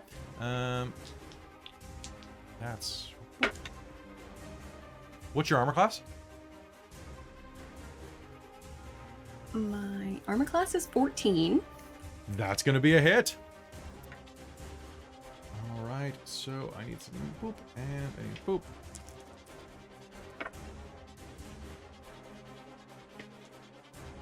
Oh man, that's hilarious. All right, it is going to bite into your ooze. It's going to kind of like burst around its face like some very not quite settled jello. And it's going to take 11 points of necrotic damage to you. It's going to give you 11 points of necrotic damage. Which, after the temp hit points, is 1 point of necrotic damage. Blah, you don't taste good. Do you know that? Help me! Blah, blah, blah. I do not blah, blah, blah!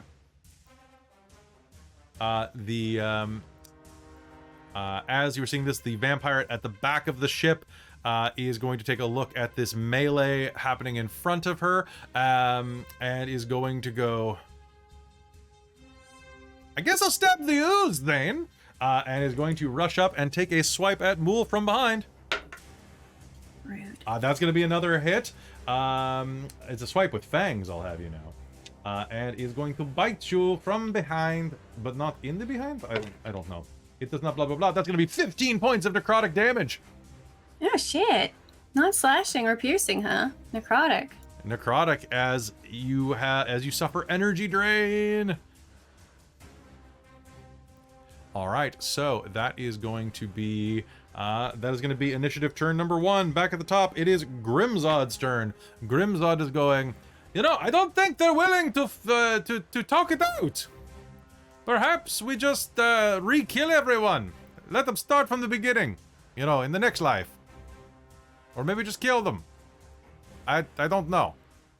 Let's, I don't know.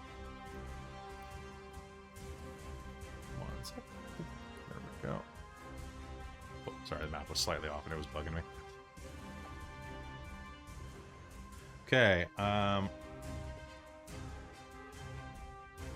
and with that, he is going to take a shot at one of the ones that Mulj is grappling. And that is... He's still invisible. That's going to be a hit. That is 2d10, if I'm mistaken. Heavy crossbow. Oh, 3d10 plus 3. God damn, heavy crossbows are good if you're an NPC.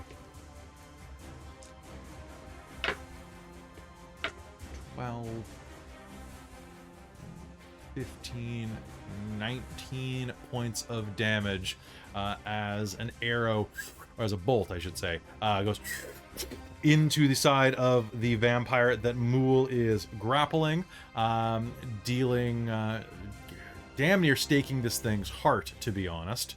And it's going to go, ah!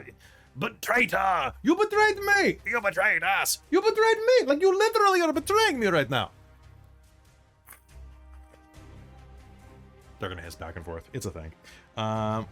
Alright. Wrek, it is your turn. There's an ogre zombie directly in front of you. There is a Tana at your side. All in all, this is a pretty good day. Okay, so, question. Can I Yes. hit this thing, try to do a stunning strike on it, then using my bonus action, disengage and move over to where the two zombies are attacking my slime friend? Where the two, yeah, you absolutely can. They're vampirates. They're not zombies. They're whatever. vampirates. But let's do your attack roll first. So Okay. go ahead. Okay. That would be a +7. It's a 13. 13 is gonna hit. Okay. And I will roll the damage on that. So that's 8 points of damage. 8 points of damage. Uh, Okay. Spend my key point, and he has to make a Constitution saving throw or be stunned until the end of my next turn. Well, how many points of damage was that again? I roll 4, so 8. Okay. All right. Constitution save. He rolled a nat 20. Okay, well, I guess that's not going to stun him, but I am going to use my bonus action and to disengage and then move over to start attacking the next vampire over. Sounds good. All right. So disengaging. Are you going to the one near the ogre or the one away from the ogre? Probably the nearest. Okay. So just dancing around. So, if you are staying within 5 feet of the ogre, as you would be in this case, you don't need to spend a disengage. You can keep attacking with your flurry of blows. Oh, okay. Well, in that case, So you Why don't we you only provoke do an that? attack of opportunity if you leave his threatened area. But since you're just dancing around his back, that doesn't count. okay. So I just like move around and stay. Yeah, within you his just do attack range? you just do that karate thing where you kind of do a back roll around. Okay, well that works for me then. So yeah, you can take that key point and instead make a flurry of blows against him or against. Yes, I'm going to do that. So pull off my 2, 3. So that's 17 and 25. Okay, those are both hits. Roll me damage. And because I'm using flurry of blow, there's a third hit there. Yes, yes. It is. That one hits with a 16 though. Okay, so you have flurry of blows is a total of. I think you should only have a total Is of. it 3? It's 2 for flurry. Oh wait, hold on. I get 3 additional attacks.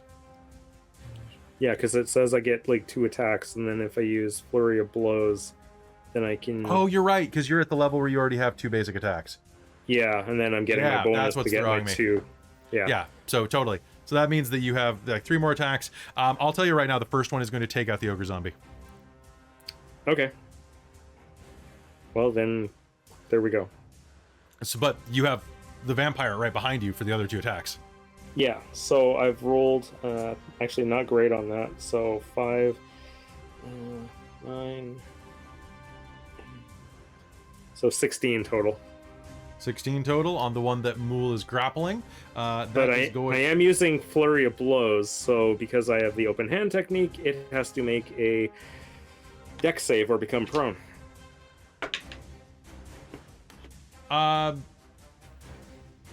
Cool. If you want to spend your reaction, you can make another opportunity attack. You can make another attack against it as an opportunity attack. Sure, It just might as well do botched that. its save. Yes. I will definitely. So I'll give it a you Range, come up. right? So your first attack, your kick smashes through the ogre's sternum, and you dance around the side of it, and then just kind of like do like a sweep the leg, and it's gonna fall to the ground, and it is going to. Okay, I'm gonna spend it as something good happens on that. It is actually going to fall into its component parts, and just go oh. Is And that the will one not- that Mulj is grappled? The one that Mulj is grappling, yeah. So you did. So no, that was the giant ogre. The one that Mulj is grappling Okay. is you danced around it, hit it twice, knocking it to the ground. He botched his save, and is going to Well, I basically. guess I'm holding it up if he's prone. Yeah, you're like Kinda. you keep like knocking it into the ground, and it keeps bouncing off of Mulj's tendrils. Amazing. So what does your last attack do? I rolled a 17, Okay, that's gonna hit. Roll me damage. and that's going to be a. Oh. Roll me another d20 just to see if you get a crit, because he's prone. Oh, okay. No, it's an 8. Okay, but still, roll me damage. I don't think it's gonna matter. I'm going to use another Fury of the Small, assuming this guy is medium size. Does that take a reaction or? No, I can use it Oh. just 3 times on a That's- target 3 or larger, or medium or larger. That is ridiculous. I love it. Do it. So that's gonna be 9, 13. How do you want to do this? Try to sweep his legs. Mulj holds him up, and I'm like, you already got him. Here, hold on to this, and then give him a knee drive to the back of the head, which like splatters his face like out the front. He is completely splattered. Mulj, you're holding on to what equates to like a decent amount of a vampirate. Super dead though. Congrats. And we're going to zoom back up. Not that much, Kelly. Whoop, whoop, whoop, whoop, whoop. All right, so zooming back up. All right, Cheshire, it is your turn now. All right. She is going to take her movement to go like halfway down the deck of our ship so that she can get range on the vampire that just stabbed Mulj. Okay. And she is going to use her starry form. Okay. In place of wild shape to conjure the archer constellation and make an attack. All right, go ahead. Okie dokie. Here we go. All right, so that is going to be a 15 to hit. 15 to hit is going to... It's going to hit. Yay. Ace. All right.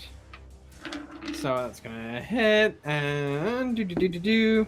Ooh, it's a 7 plus wisdom. 7, 8, 9, 10, 11. 8, 9, 10, 11. So 11 radiant damage as she draws her quarterstaff back like a bow and looses a radiant arrow at this thing. Okay.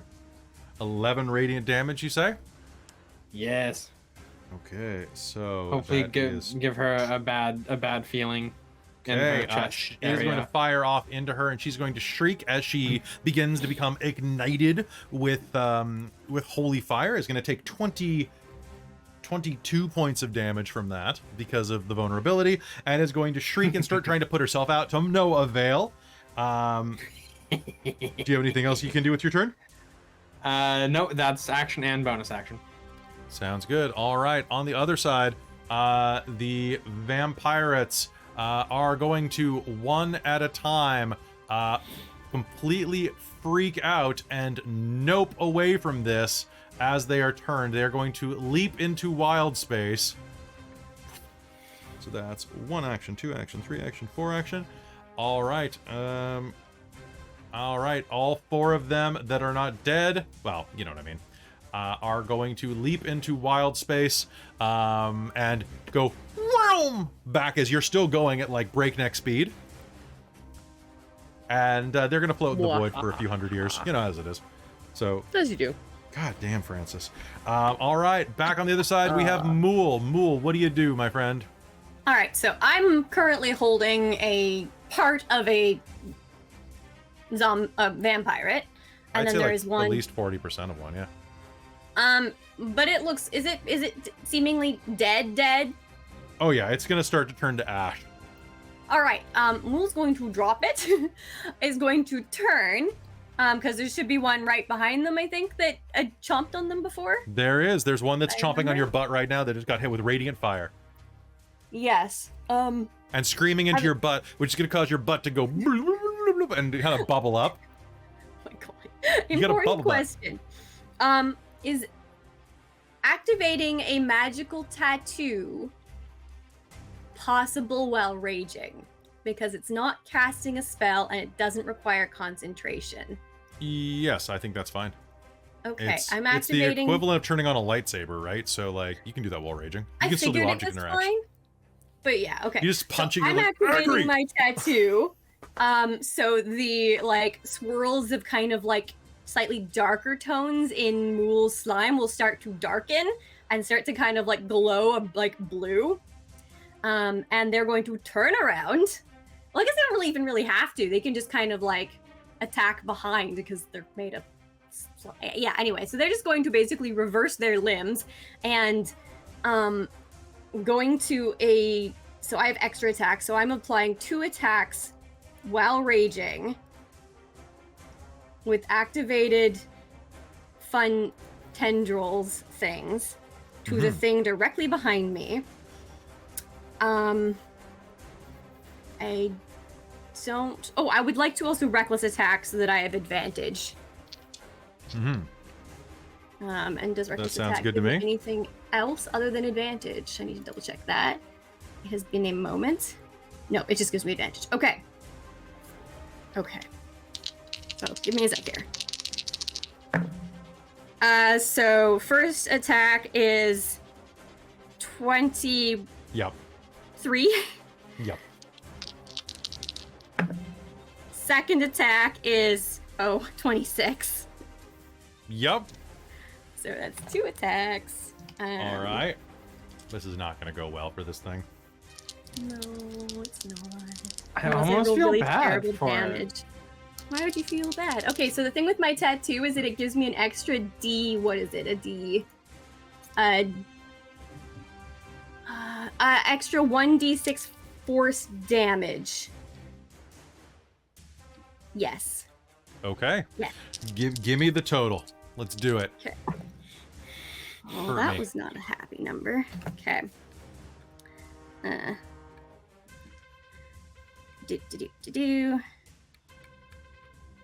Now, I believe that's all together. Sadly, it's not as much as it could be, but I think that's 29 magical. Okay, so 29 damage. Of that, 7 is force damage. Yeah. How do you want to go about this? I'm 'Cause sort of you- thinking they just like, so they drop the Are thing you- in front of them and just kind of like reach behind and grab, and I think they just like grab that, like rip it apart, like kind of just maybe get a grip on the head and grip on the shoulders and just wrench. Just dismember the vampire. That's pretty fantastic. Talk about fatality. Yeah, you're going to be able to do that without any problem. And as you do that, there is going to be just this, like, you're going to tear it, and the two sides of the body are going to hit the ground, and it's going to go, ow, that's what I said. Each side is going to say that, and they're going to turn to ash. Oh my god. Oh, good job, Mulj. The final vampirate is going to look at you all from across the way and is going to make a courage check. One sec. That's right. I wasn't even supposed to be at work today, he says, and he's going to jump up into the void. Oh my god. Good choice. Oh, he got a 3 on his courage check. This mutiny was supposed to go much, much smoother. All right, and with that, all attackers on the deck have been destroyed. Go ahead. Sorry, what were you gonna say? I was gonna say Francis is gonna kind of whistle to everybody and go, Grimzod, should we be checking under deck? You must stop the spelljamming helm! My spelljammer down there is a mage named Rutledge Wynn. Go take him out. But keep an eye out for the ghost. Agony's quite an asshole. Noted. Asshole. All right. If you know a fish called Wanda, you know a fish called Wanda. Asshole! Asshole! It's one of the best lines in Kevin all Kline. of movies. I love Kevin It's Kline. so good. I want to watch Pirates of Penzance. Is he in that? Of course he's in Yeah, that. he's the Pirate King. Oh. What do I know? He's very young in it. He's not. It's hard to tell if you're not familiar with him from younger. Who's not familiar with young Kevin Kline? Yeah, everyone should be. I was a theater kid, though, so Yeah. there we go. All right. So, as you jump over, do you all descend down deck in same order? I will keep the ship here, Yeah, safe I and think so. sound. Cheshire's gonna stay on our ship with him.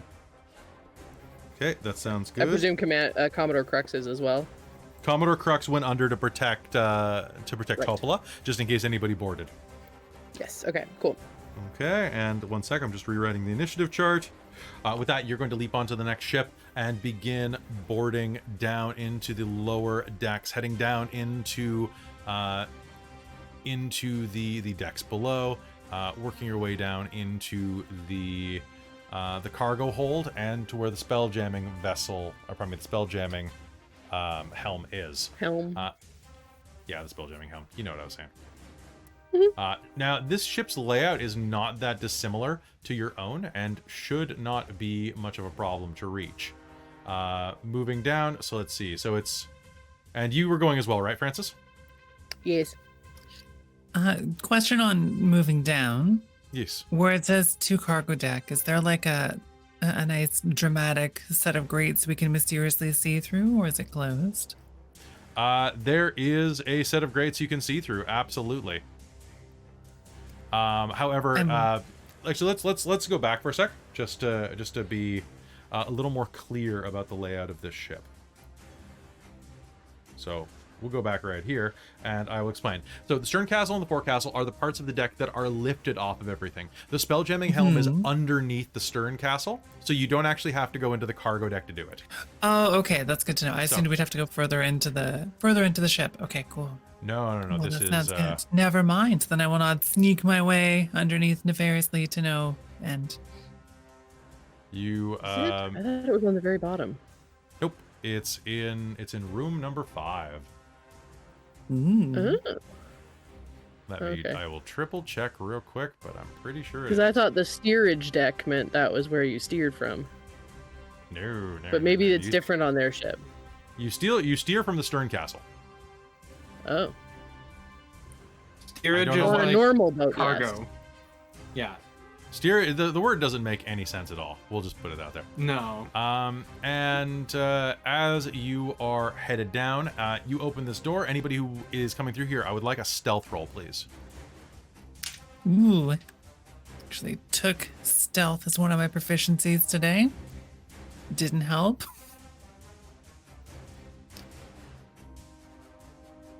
Oh, actually, okay, never mind. That's a Maybe it big did. ol' 7. It's a big old 7? 11. Yeah, it's just a 7. 18 for me. Okay. So, That would be a 5 for me. a 5. Okay, so one moment, please. So you're creaking down the hallway. You open the back hallway into where you think the spelljamming area is. There are doors immediately to the left and to the right, as well as one to the bottom left and 2 at the edge of the hall. If it's anything like the previous vessels that you've been on, the spelljamming helm is going to be either the second or third door on the right. Wrek, you have received a point of determination. Yay. All right, so going through the initiative, we have Wrek at the top. I'm going to head towards the door, but I'll do the classic, we're about to break in, and I'll like stand with my back to the side of the door, as in being the one who flings it open so someone can be the next person in. Okay. Sounds good. Okay, so you're getting ready to fling the door or to be the first person in? Yeah, I'm not going to be the first person in. I'm going to be the No, that's person fine. wrenching the door open. Okay, all right. Mulj, it is your turn. I think Mulj tried to be stealthy and then just was not stealthy at all. But is going to proceed in and is ready to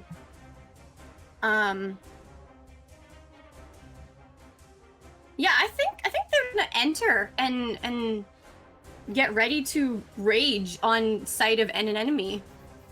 So I think rage would have ended because I Okay. spent a round without. So you're going to kick open the door? You're taking damage. Yes, and rage. That sounds good. As soon as you open the door, can you do me a big favor? I would absolutely love it What's up? if you, I would like you to make me a wisdom saving throw. Oh. That's a 9. Cool. You kick open the door, or Wrek pushes open the door. You kind of do the same thing at the same time. You step into the room, and a twisting pattern of colors is suddenly filling the hallway. I would actually like the rest of you as well to make me a wisdom save. Oh no, imagine having wisdom. For determination, I need to decree it before a roll, right? You can do it before or after, but just before I adjudicate the roll. Okay. Ooh, I have not rolled a double digit this game. Oh man. No, I got an 8. You got an I 8. have a. Wait, hang on. Am I proficient on? I think I'm proficient. in Do you? wisdom. You will have advantage on this, Tana, because this involves charming. Oh, brilliant. Oh. Just- I have Fey ancestry, so do I get? Oh, do you advantage also as have well? resistance to charm? Yeah. Oh, nice. Okay, yeah. So I forgot the new goblin does that. So yeah, you will have advantage on that as well. Oh, thank Okay, goodness. so definitely gonna use that determination. I have 12. I got 12? 21 then. Okay, Yeah, so I is have that 12 7. with the determination? Yep, despite advantage. I rolled the same Oh. number twice. Okay. So that is going to be. And what was your total? Did you remember that your proficiency bonus is now +3? Mm-hmm. Okay. All right. A hypnotic pattern bursts into the hallway. Everyone who got a 12 or lower is going to be charmed. I'm sorry. I tried. I tried feel so like- hard. Slammed the door open and was gonna yell surrender, and then just like Start hearing like the chorus of Inagata Devita playing in your head.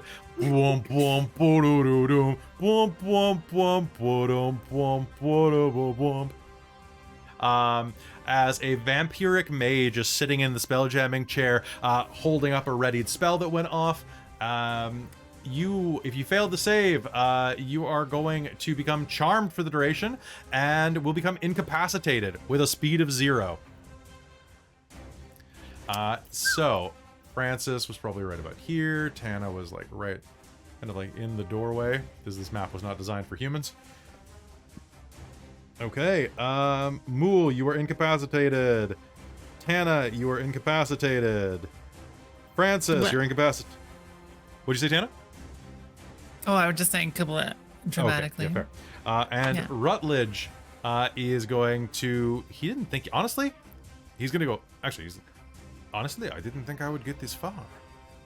And is going to go up and say, don't mind if I do. And is going to bite into Mulj, which is an automatic critical hit because you are incapacitated. And... Does Mulj have blood?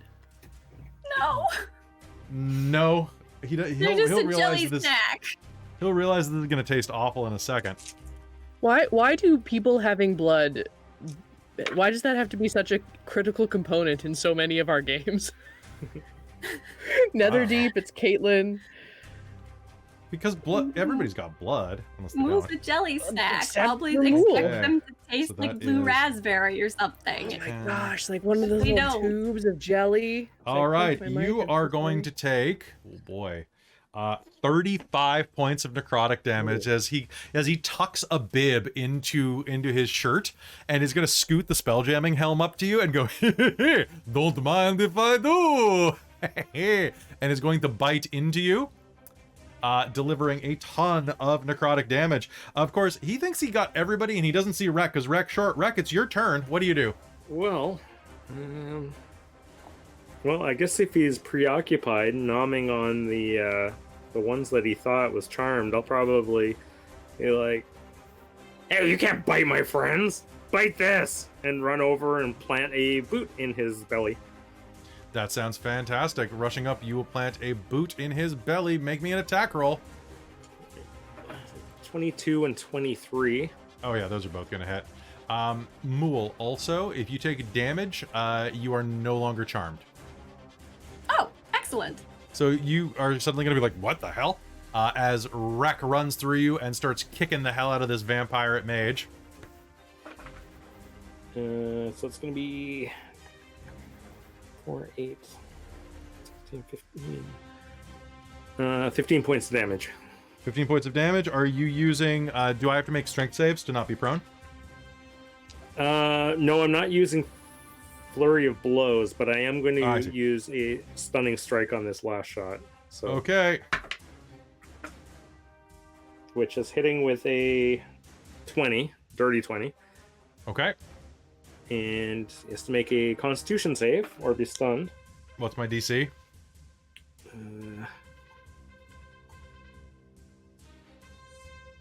It's 8 plus your wisdom plus your proficiency, usually. Yeah, it's 13.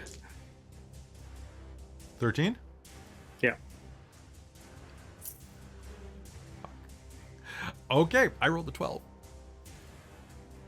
So Tana, I So- feel you now. I know how it I feels was gonna now. say twinsies. Okay, We're both so- staring at various rotating lights and sparkling colors, going. Okay. "Ooh." Whammo! He is now.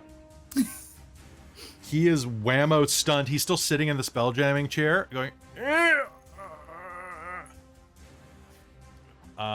He can be stunned. Balls.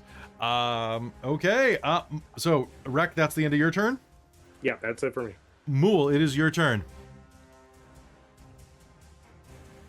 All right. So I activated Rage and then took damage. So Rage did not I'm not Yep. charmed anymore. So, and my tattoo is empowered for a solid minute, and I don't think it's been Yep. a full minute since the It last. has not. since- It'll be done after this fight. This motherfucker, baby! Oh my god! Reckless attack. 2 attacks with my. Yeah. I'm just all out smacking this guy. Do it.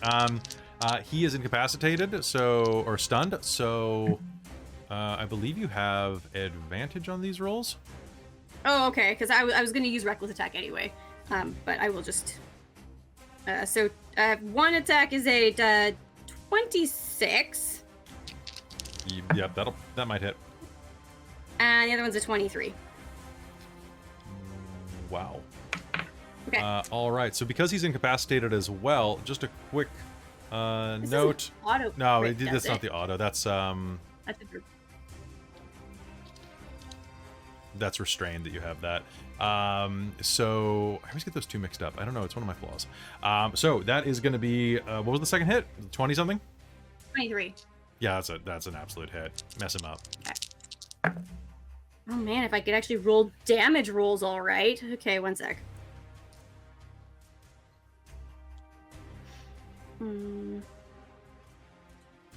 Hey, any damage means he has to roll concentration. True. That is true. Let me just double check real quick here.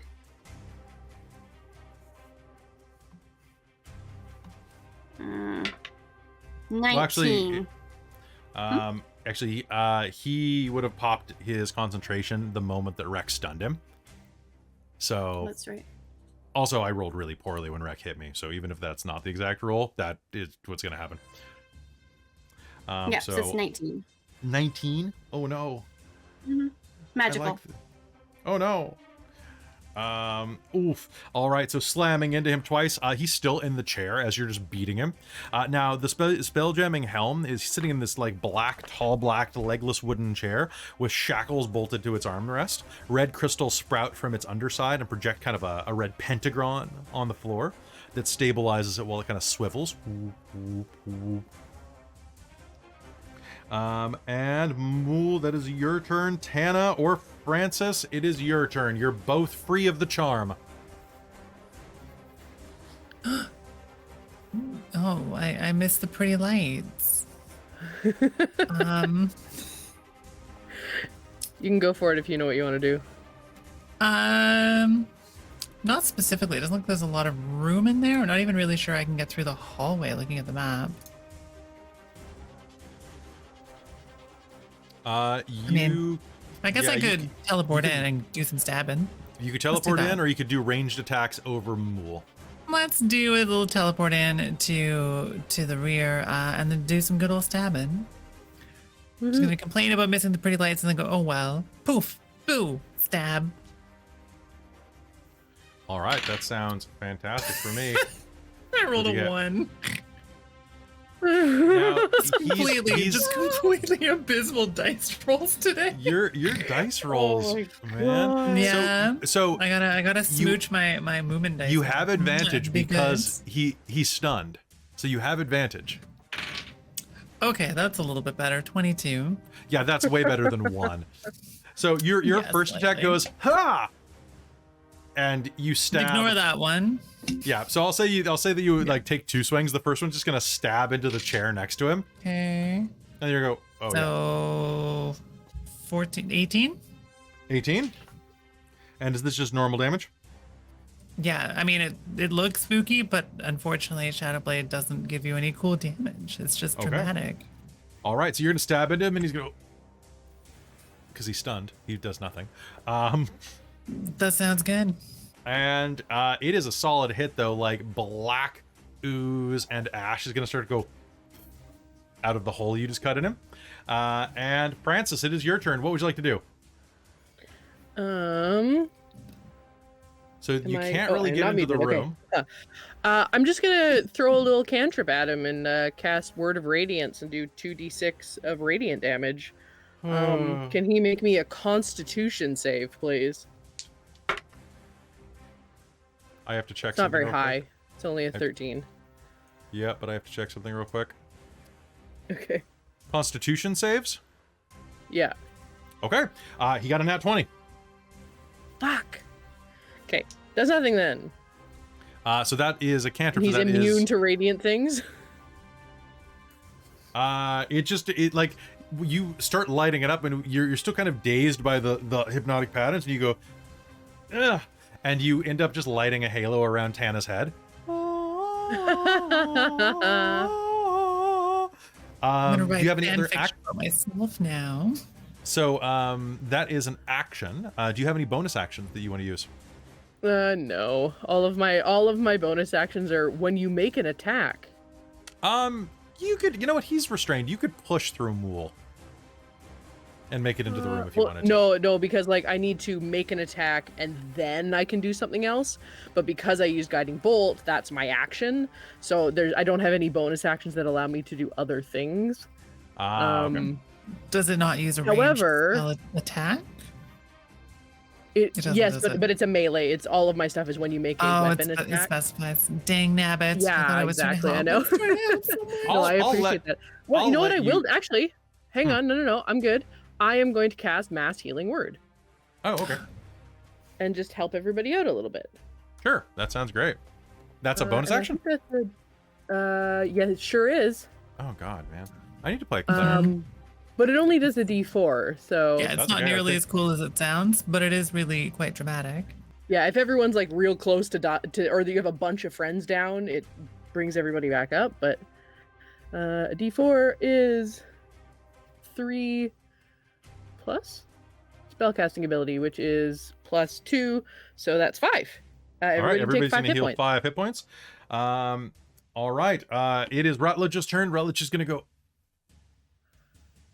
and then go as the stunning strike ends. Oh, I'm so stunned. But then it's Wrek's turn immediately. Wrek. Oh, Wrek, you're muted. Stunning strike ends at the end of my turn. Oh, is it the end of your... oh, God damn. Yep. Sorry, I thought it was the end of his turn. Never mind, he No. doesn't. So take back my... he goes...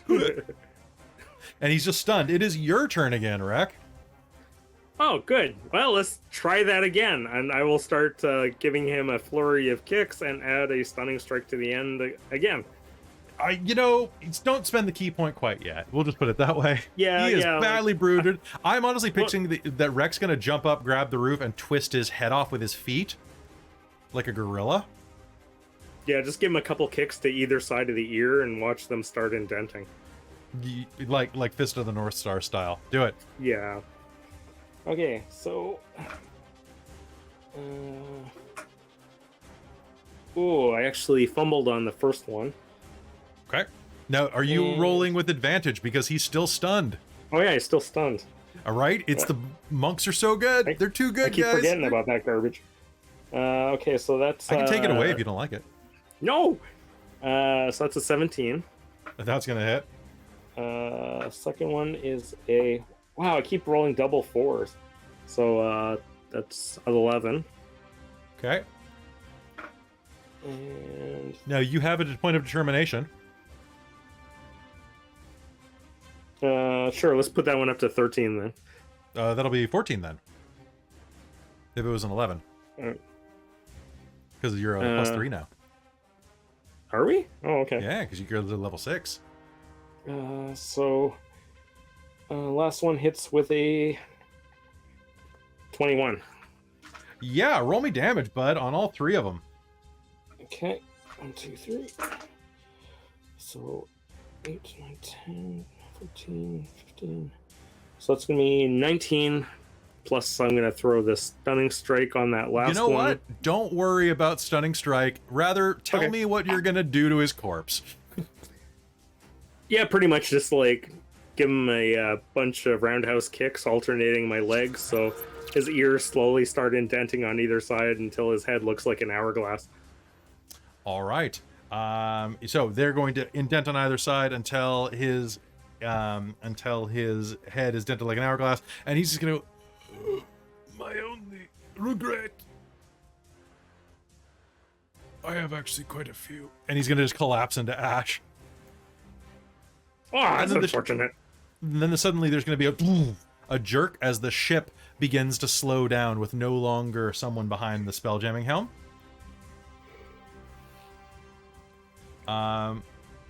And you are going to hear boots on the deck running over to you. The door's going to swing open, and Grimzod is going to be standing there. Come, we must go down below deck into the brig.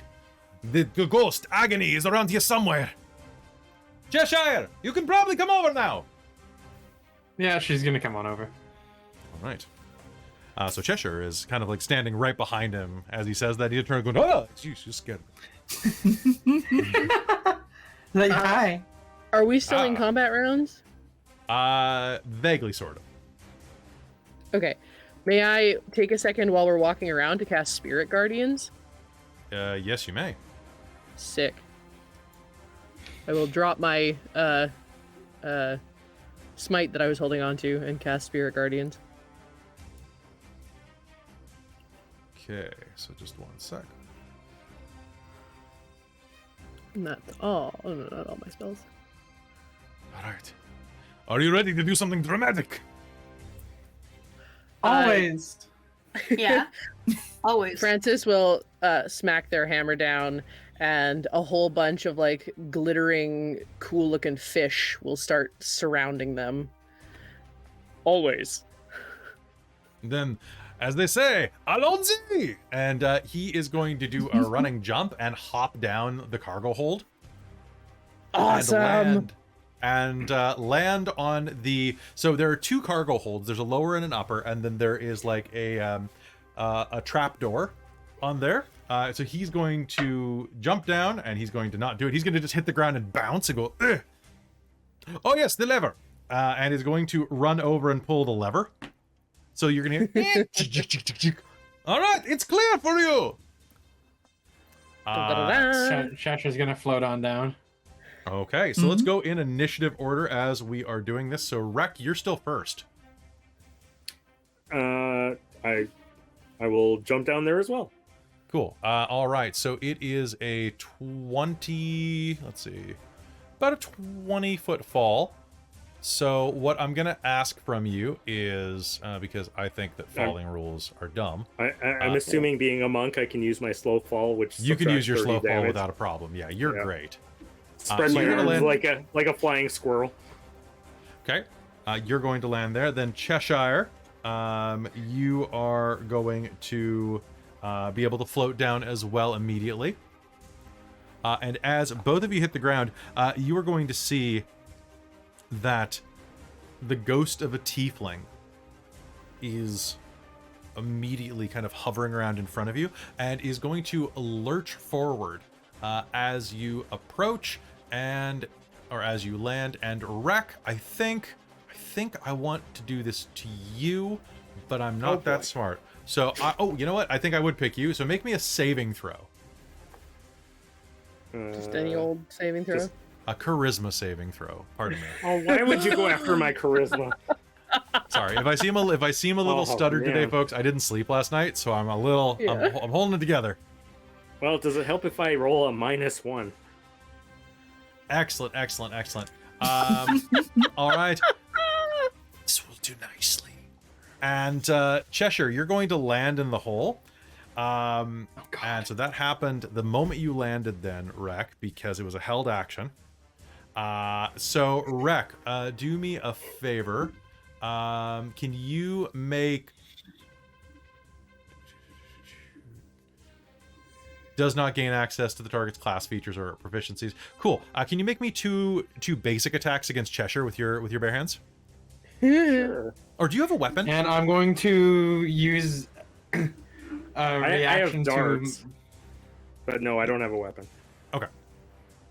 I'm going to use a reaction to minus a d6 off of the first attack. Oh, actually, on the second attack, because I won't be expecting the first one.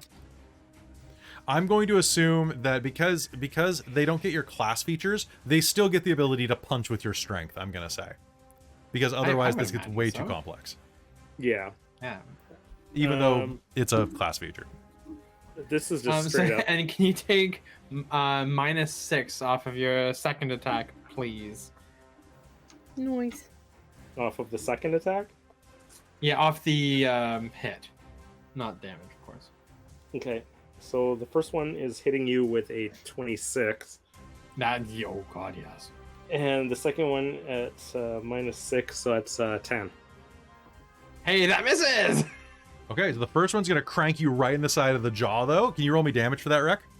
Yeah, that's hitting you with a 9. Okay. So you are hit with a 9. Perfect. Okay. So crank, and in Wrek's voice, you're gonna hear Wrek say, well, kind of Wrek's voice, it's kind of weird, is going to crank. Best you get out of here, or else I'm going to burn this whole place down. And you with it. That's what's happening. What are you going to do there, Cheshire? I'm gonna use a radiant attack. Okay, that's gonna go at Wrek. Let's do it. It is gonna go at Wrek, yes. Okay. But I feel like he's strong enough, and Radiant's probably good against a ghost that's possessing him. You That's don't know any different. Cheshire's thought. That's what she's thinking. So, yeah, there's not much that goes on between those ears. Let's be real. So yeah, she's going to, and I mean this is going to be disadvantaged because it's a ranged attack. And so she's going to use her starry form attack because it's the lower damaging one. Okay, is that your ranged attack? It's a ranged attack. So Okay, it's so you'll be at right? disadvantage because you're right next to each other. Yeah. I will just put. So that's going to be with disadvantage a 15 to hit, which I don't think hits. No, you need 17. You need 17. Wait. Yeah. Now, does my armor class thing count as my my class feature? Because that's kind of a monk thing to have better armor class. I'm going to spend a hurt them more to ignore this argument and say that it does. Oh, to have that in real life. Oh, sorry. I'm going to hand wave this shit because I don't care. Yeah.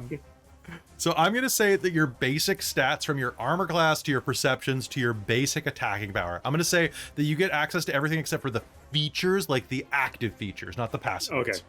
Okay. Okay. All right, so that's gonna miss. And you're like, oh wait, that's not very nice. You're not very nice, you dumb bitch. I mean, you're not wrong, but Okay. All right, Cheshire. So Agony took Wrek's turn, so they don't get to act on their own. Mulj, you can hear combat about 20 feet below you. What do you do? I would like to drop down. Okay. You can make me an acrobatics roll to lower the damage. Am I able to see? I've got dark vision, I think. You can absolutely see, and you see Wrek punch Cheshire in the face. Okay. And then Which I is can just weird teleport. because he I didn't think kick her. Yeah, that's so strange. I mean, I'd expect sometimes we scuffle. So I'm just double checking the distance on this. Okay, I can teleport. I'm just gonna teleport down and grab. Oh, sorry. Can I? Am I intelligent enough to figure out that I think Wrek is the aggressor, or do I think, oh no, something's happened to, like, if Wrek is attacking Cheshire must be possessed, kind of thing. Like, how smart am I here? Would you I like me think to you're insight smart enough this? to know that. Okay. I'll give you that one for free. Okay. As funny as that would be. Okay, in that case, yeah, Mulj's just gonna teleport to down and is going to punch Wrek. Okay, go ahead, make me an attack roll. Yeah. I do You're not spending get 2 extra attacks?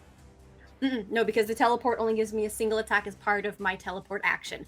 I figured this out. Oh, I see. Fair. Yeah, it was. It's a good It class. tripped me up for a bit. It's a good thing. Oh no! What'd you get? Oh, well, okay. So it's still a What was that? That's an 11 to hit. Okay, so you're going to just be unsure about striking your friend, and that's going to cause you to miss. Oh, I have no uncertainties about harming my friends. Well, you're I'm just not sure who you want to punch. Exactly. Yes, that's the uncertainty. Which one? Okay. All right, so And- that's good. Why are we fighting? She's evil. Oh shit! he's and- possessed. Okay. Now, let me describe this room for you. As you both land in the bottom here, you are going to start to smell kind of like a little bit of burning down here. And glancing at the back of the room, you're going to see that there are about 20 earth-filled coffins in this room, and 10 wooden kegs painted red with skulls and crossbones stenciled on them. Uh-oh. And then 10 wooden kegs of alchemist fire, which you can tell because they're all stenciled with a green flame, and they're all stacked next to each other. And you can hear in the distance. Yep. There's going to be that. And Tana or Francis? Do you mind if I go, Tanis? Do you mind if I go? Oh, I was going to say, I think you know what you're doing more than I know what I'm doing. In character, at least. Yeah. I'm going to bounce down. As soon as I end up there, I think... Actually, I got to read the words of Spirit Guardians, because I think he's going to take damage immediately. Okay. When you cast the spell... No. Sorry? It's so it's when you cast the spell that first round, and then it's at the end of turns. Or it's when they enter it. When the creature enters the area for the first time on a turn or starts its turn there.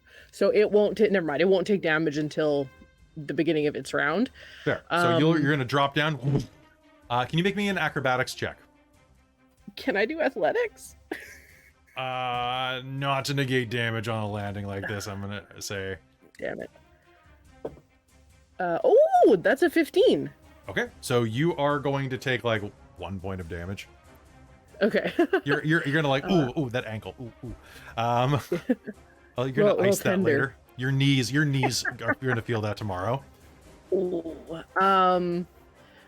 And their eyes are gonna seeing and recognizing their friend being possessed, I presume, because that's not how Wrek carries himself. That's way too upright.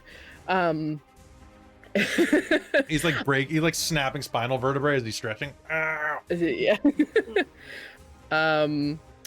It's gonna look down kind of through Wrek and go, "Get out of my friend," and cast Turn Undead, because at 6th level I get 2 channel divinities. All right.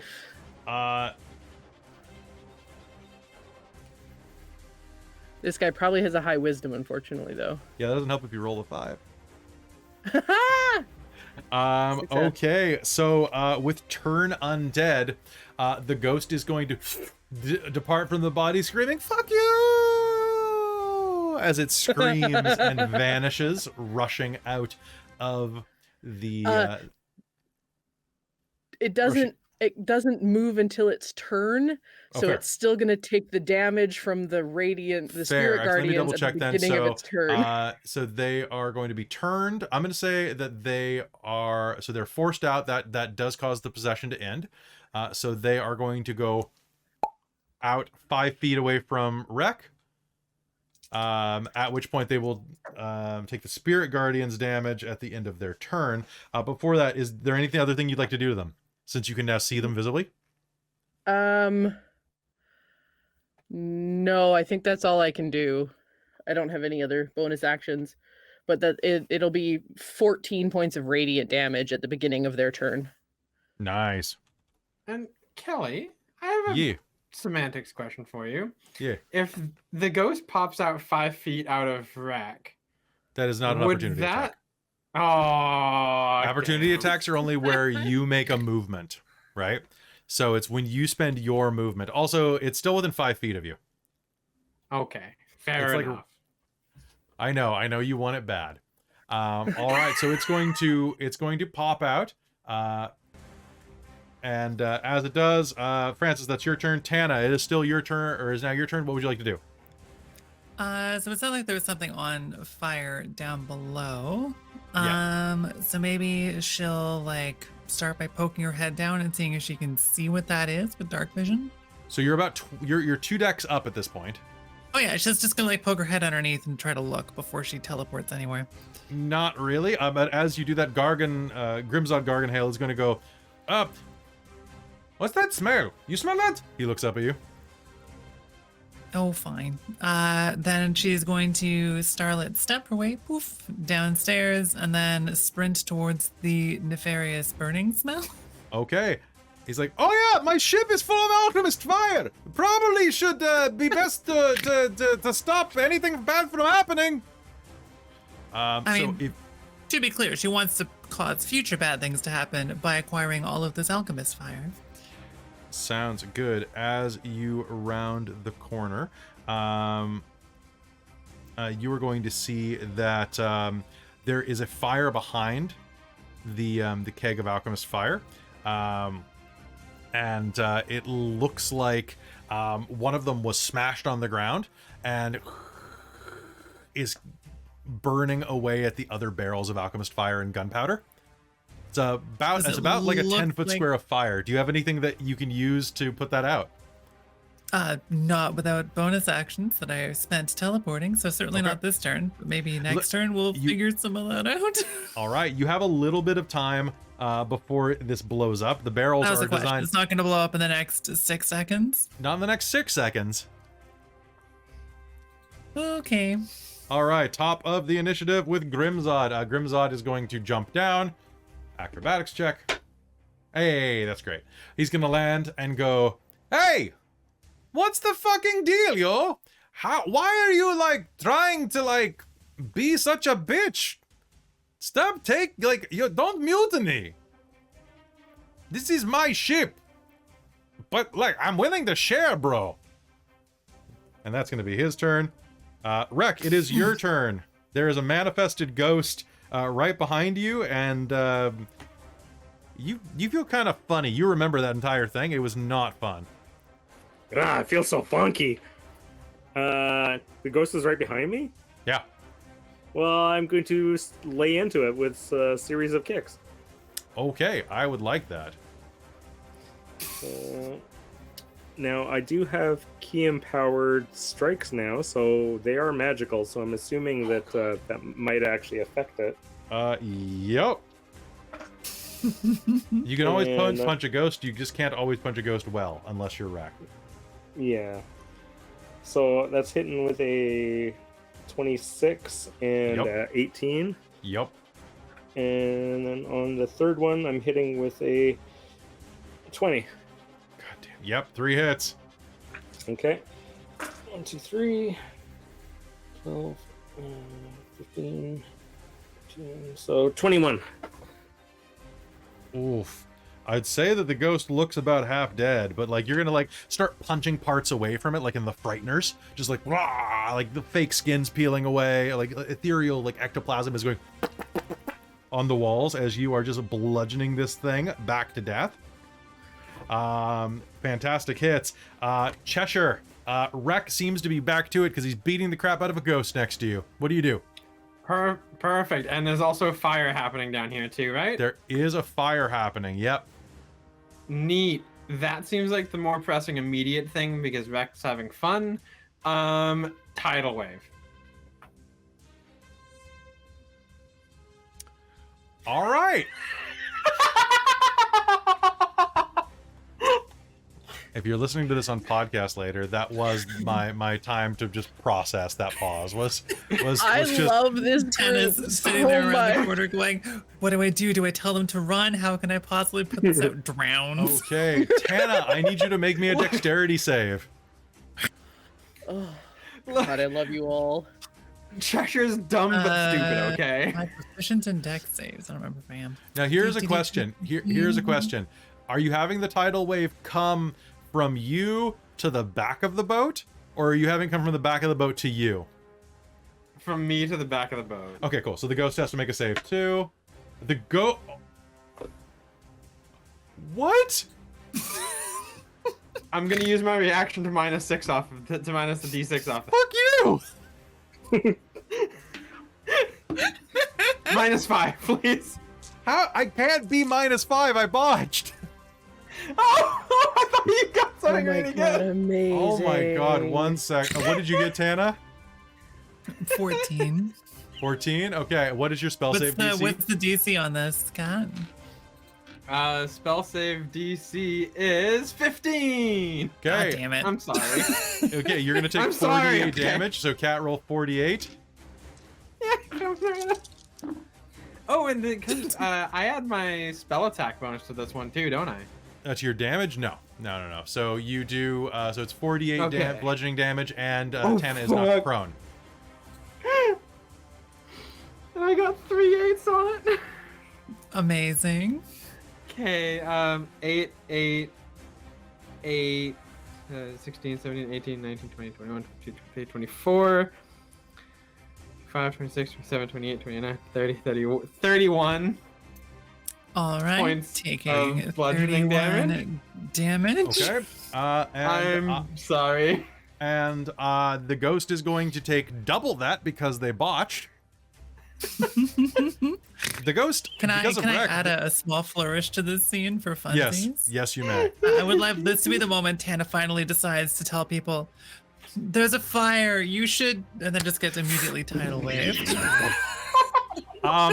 So before any pedants get on me and say that alchemist fire was so damaging because it burns even when surrounded by water, I'm gonna say that a tidal wave is probably enough to discourage it from spreading, at least.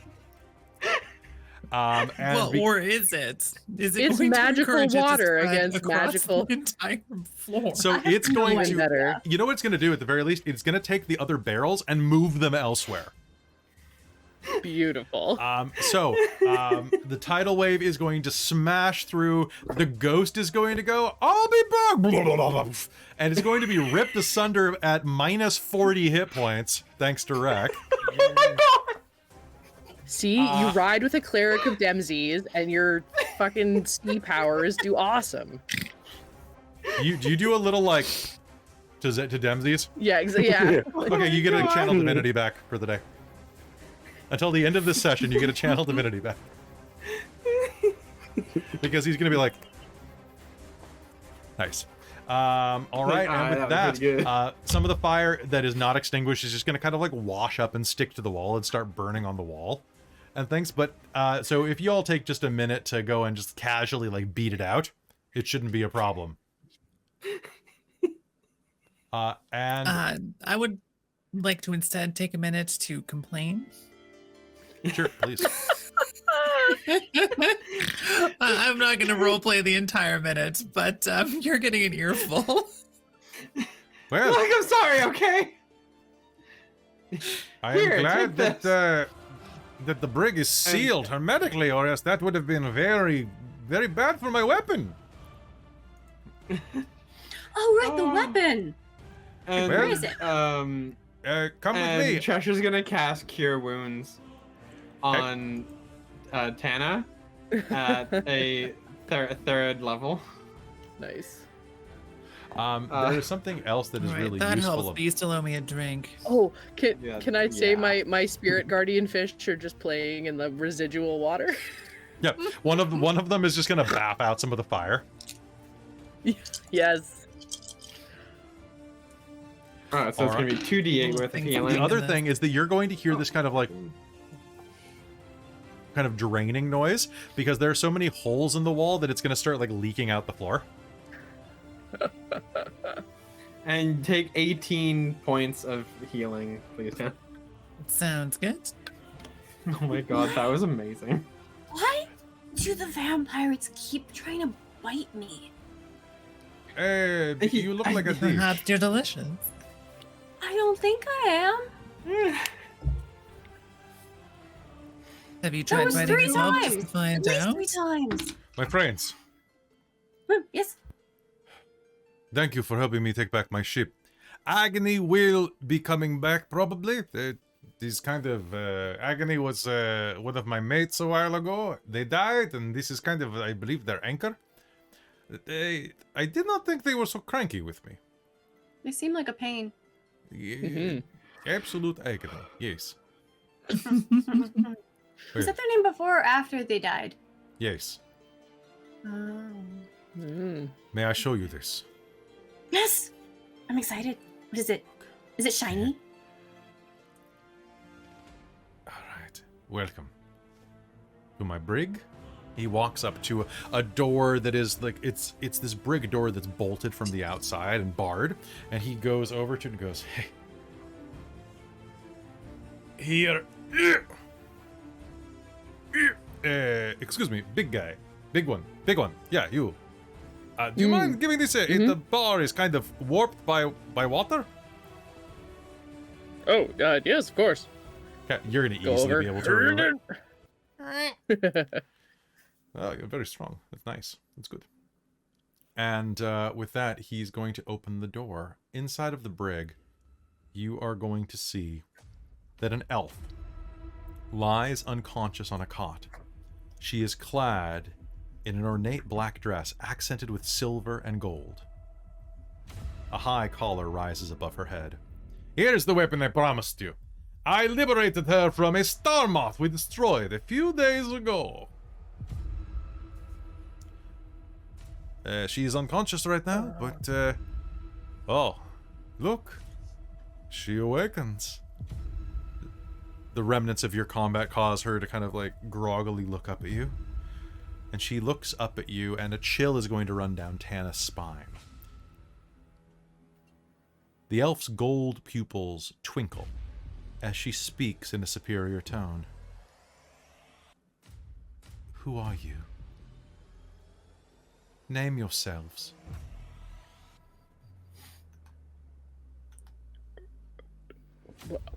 Your weapon is a person? Well, I named myself Mulj. Weapon? I am no weapon. Well, anyone's a weapon if they try hard enough. I am Princess Sidali, daughter of Emperor Zavan, and heir to the throne of Xaryxis. Oh shit! And I think that's where we're going to call this episode. Tana's just doing one of these. Well, you're like a political prisoner. Oh my gosh, this is fancy. Oh Aw. boy. Who's that cute little hostage? Yes, you are. Alright. All right, and with that, we're going to call a game. And everybody, welcome to level 7. Heck yeah, heck yeah, heck yeah. Oh, beautiful work, Alright. everybody. Beautiful work. It was so much fun. Yeah, it's this module is honestly an absolute delight. The little gaps in it are pretty small. Like they're honestly pretty small and really They're fun. like breathing room. The only gap in this narrative that I was kind of iffy on is they don't say like why Agony did it. Oh, yeah. So it's like, We'll try okay. to create our own reason. Yeah, exactly, right? Funsy. So I was just like, okay, I mean, I guess just Grimzod's bad at his job, which fair. Like, I mean, mood, Or me too. maybe Agony is just mad that they're dead and keep getting passed over for promotions. There you go. This is true. Like, I should be first mate, rah. We should remember to talk about this when we do a how to run. Yeah, which I guess Mhm. technically would be the next episode, but we'll do it after a future episode when we have some more free time, because today I don't think we have time for it. But everybody go Yeah. ahead and level up. So roll your hit dice. Remember, 1s and 2s are checking to no, make sure my your God. dice does have enough Rolled a sides. 6. Sounds good. I Sounds good. rolled. What's 9 minus 2? 7. Just checking how many sides my dice has. Nice. Is that the right number of sides? It's good. Yeah, it does. What am I rolling? A Keep D10? reading that. Tana's like boss Cleric and has is Constitution D8. 16. Oh, So how that did I is roll a plus 10 last session? 8. That's not right. Did you? Is it? We're gonna lower Double check that. me. Cleric should be a D8. Yeah, they definitely should be. I'm just very. I think what I did is I think I rolled an 8 and then added my Constitution, which is +2. But I'm dumb because I have an equation, a function in my Excel sheet that does that. So I just like doubled up. So don't mind me. I done. I will not mind you. Oh, I got a new invocation too. Are Ooh. 1 and 2's test rolls? Yeah, you got to make sure you have the right dice. Good. Actually, that was. I just rolled a D10 again. Good Lord, Christa, get your shit together. Oh, it's because my D8s had been used for radiant damage earlier. That's why they were in there. I just get 1 4th level spell slot and the health, and that's it. Oh my god! I just rolled 5 1s in a row. Jeez. Well, have you considered not doing that? And that's a 2. So So can I just keep take a going. 3 and be okay with it? yeah, I'll allow that. Okay. Take. I probably should have taken ages ago and take Armor of Shadows for an invocation, so I can just give myself mage armor whenever. That's fun. And I don't know why I didn't take that earlier. It's nice Perfect. not to die. Anybody else have any fun Yeah, new abilities or great. powers? Well, I got Feral Instinct at Uh, level 7. Ooh, That's fun. Farah Instinct. I love Farah. I miss her. Yeah. Oh, I get 4th level Um, spells. I have advantage on initiative rolls now? What the shit? I'm gonna Yeah. need that. And if I was surprised at the beginning of combat and aren't incapacitated, you can act normally. So I was not surprised, in fact. But only if I enter my rage before doing anything else on that turn. Okay, so okay, got it. That's cool. I'm not surprised. I'm angry. I've got optional rules listed here, which I think are either from They're from Tasha's. supplements or Tasha's, or so like there's one in instinctive pounce at level 7 as part of a bonus action you take to enter your rage. You can move up to half your speed. Is that If it's in Tasha's, what is it? I'd have to double check where the original thing is from. Z So says I got it's them all from written Tasha. up. I don't have them. I'd have to check the original books. So it would have to be if it's in, because it often replaces things. Yeah. Yeah, Z said it's Would that in be Tasha, replacing so it'll the- definitely be in there. Let me just check the rule on that real quick. I might join the no wig zone for a moment. I'm starting to get a bit of a wig headache. So apologies for the optional- dramatic wig reveal. I know I don't want to take my head off until I take a selfie with the Oh, please do Headshot. not. Please do not. I know. It's too. It's too Are you gonna Honestly, do a this TikTok where you game's remove the half gonzo. of the I don't robot? actually. really I don't mind optional things. Yeah, it just doesn't say that it replaces it, so I don't know if that's like a bug text, like for a bunch of list of optional rules or what. So So- put an asterisk there, and I'll double check it for next game. Like I'll probably can forget always put about it that and on. never use it, but I have so much hair. You have mu- you have Oh much god, hair. tell me about it. Mine's so gross under here. Freedom. I kind of like having Terrible, like a terrible foot of freedom. Terrible, terrible freedom. Terrible, terrible freedom. Oh, you have such a Pretty cute much, braid today too. Aw. Oh, yeah.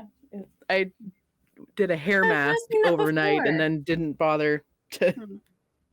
But so yeah, I don't mind, Amy. If you want it, you can have it. okay. Yeah, it's only useful like it's just merging your Oh. movement into part It of your is, it is action, apparently an addition, I guess. according to Tasha's. It is listed Oh, as an optional addition in Tasha's. Oh, an option. Okay, Mhm. optional addition. Got it. Yeah. But not a replacement option. No, it doesn't So look like there's it. some that are replacements. I'm looking at any other ones. Optional class features. Mhm. Key fueled attack. Yeah. Yeah, my stack of D&D books is Hmm.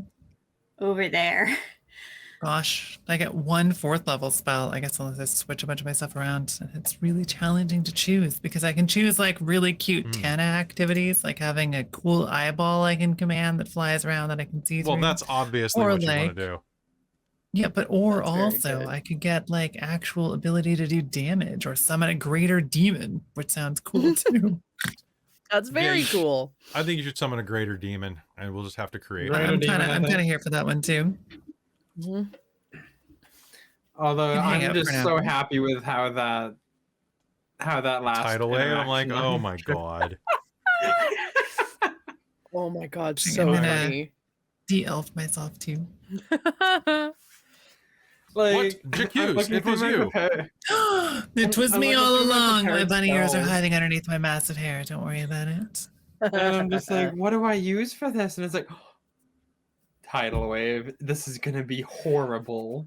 It's so good. It does require a vial of blood from a humanoid that's died less than 24 hours ago. Are we ever going to find a bunch of humanoids dead for some mysterious reason?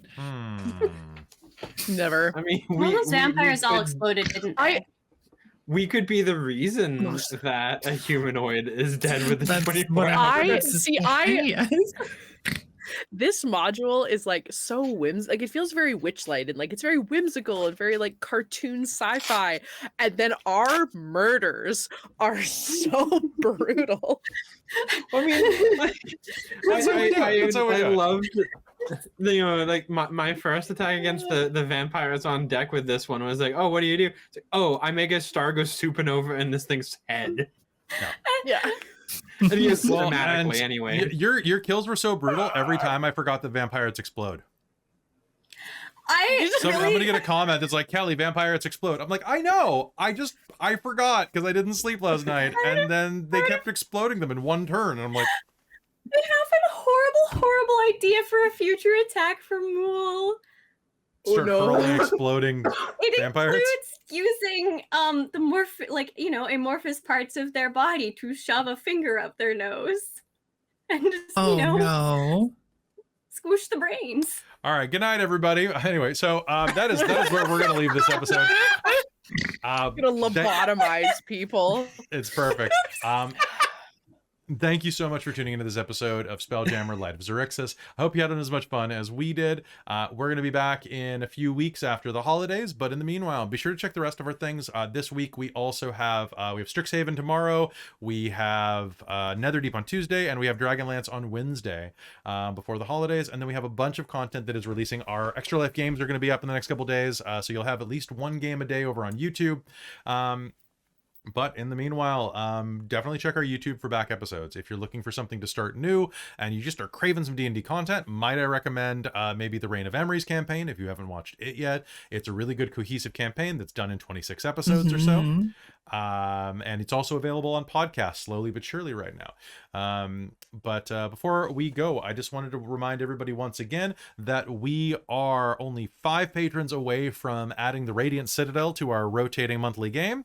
Or actually it's not even rotating, it's just once a month, to our monthly game. And that is a game ran by Robin that is basically going to be a Star Trek game, but in D&D. It's gonna be weird, it's gonna be a lot of fun. So if you want to hop on patreon.com/dorktales, you can help support that, just like these people that I'm about to talk about, like Shulton, the world building producer of the Royal Caliber, our divine producers DM Michael Gray and my mom, which DM Michael Gray is not also my mom, but DM Michael Gray is there with my mom. I just know your mom is a divine producer. That's really sweet. Yeah, I told her that this morning, and I was like, thanks for making it awkward for me. Like, thank you, but you're making it awkward.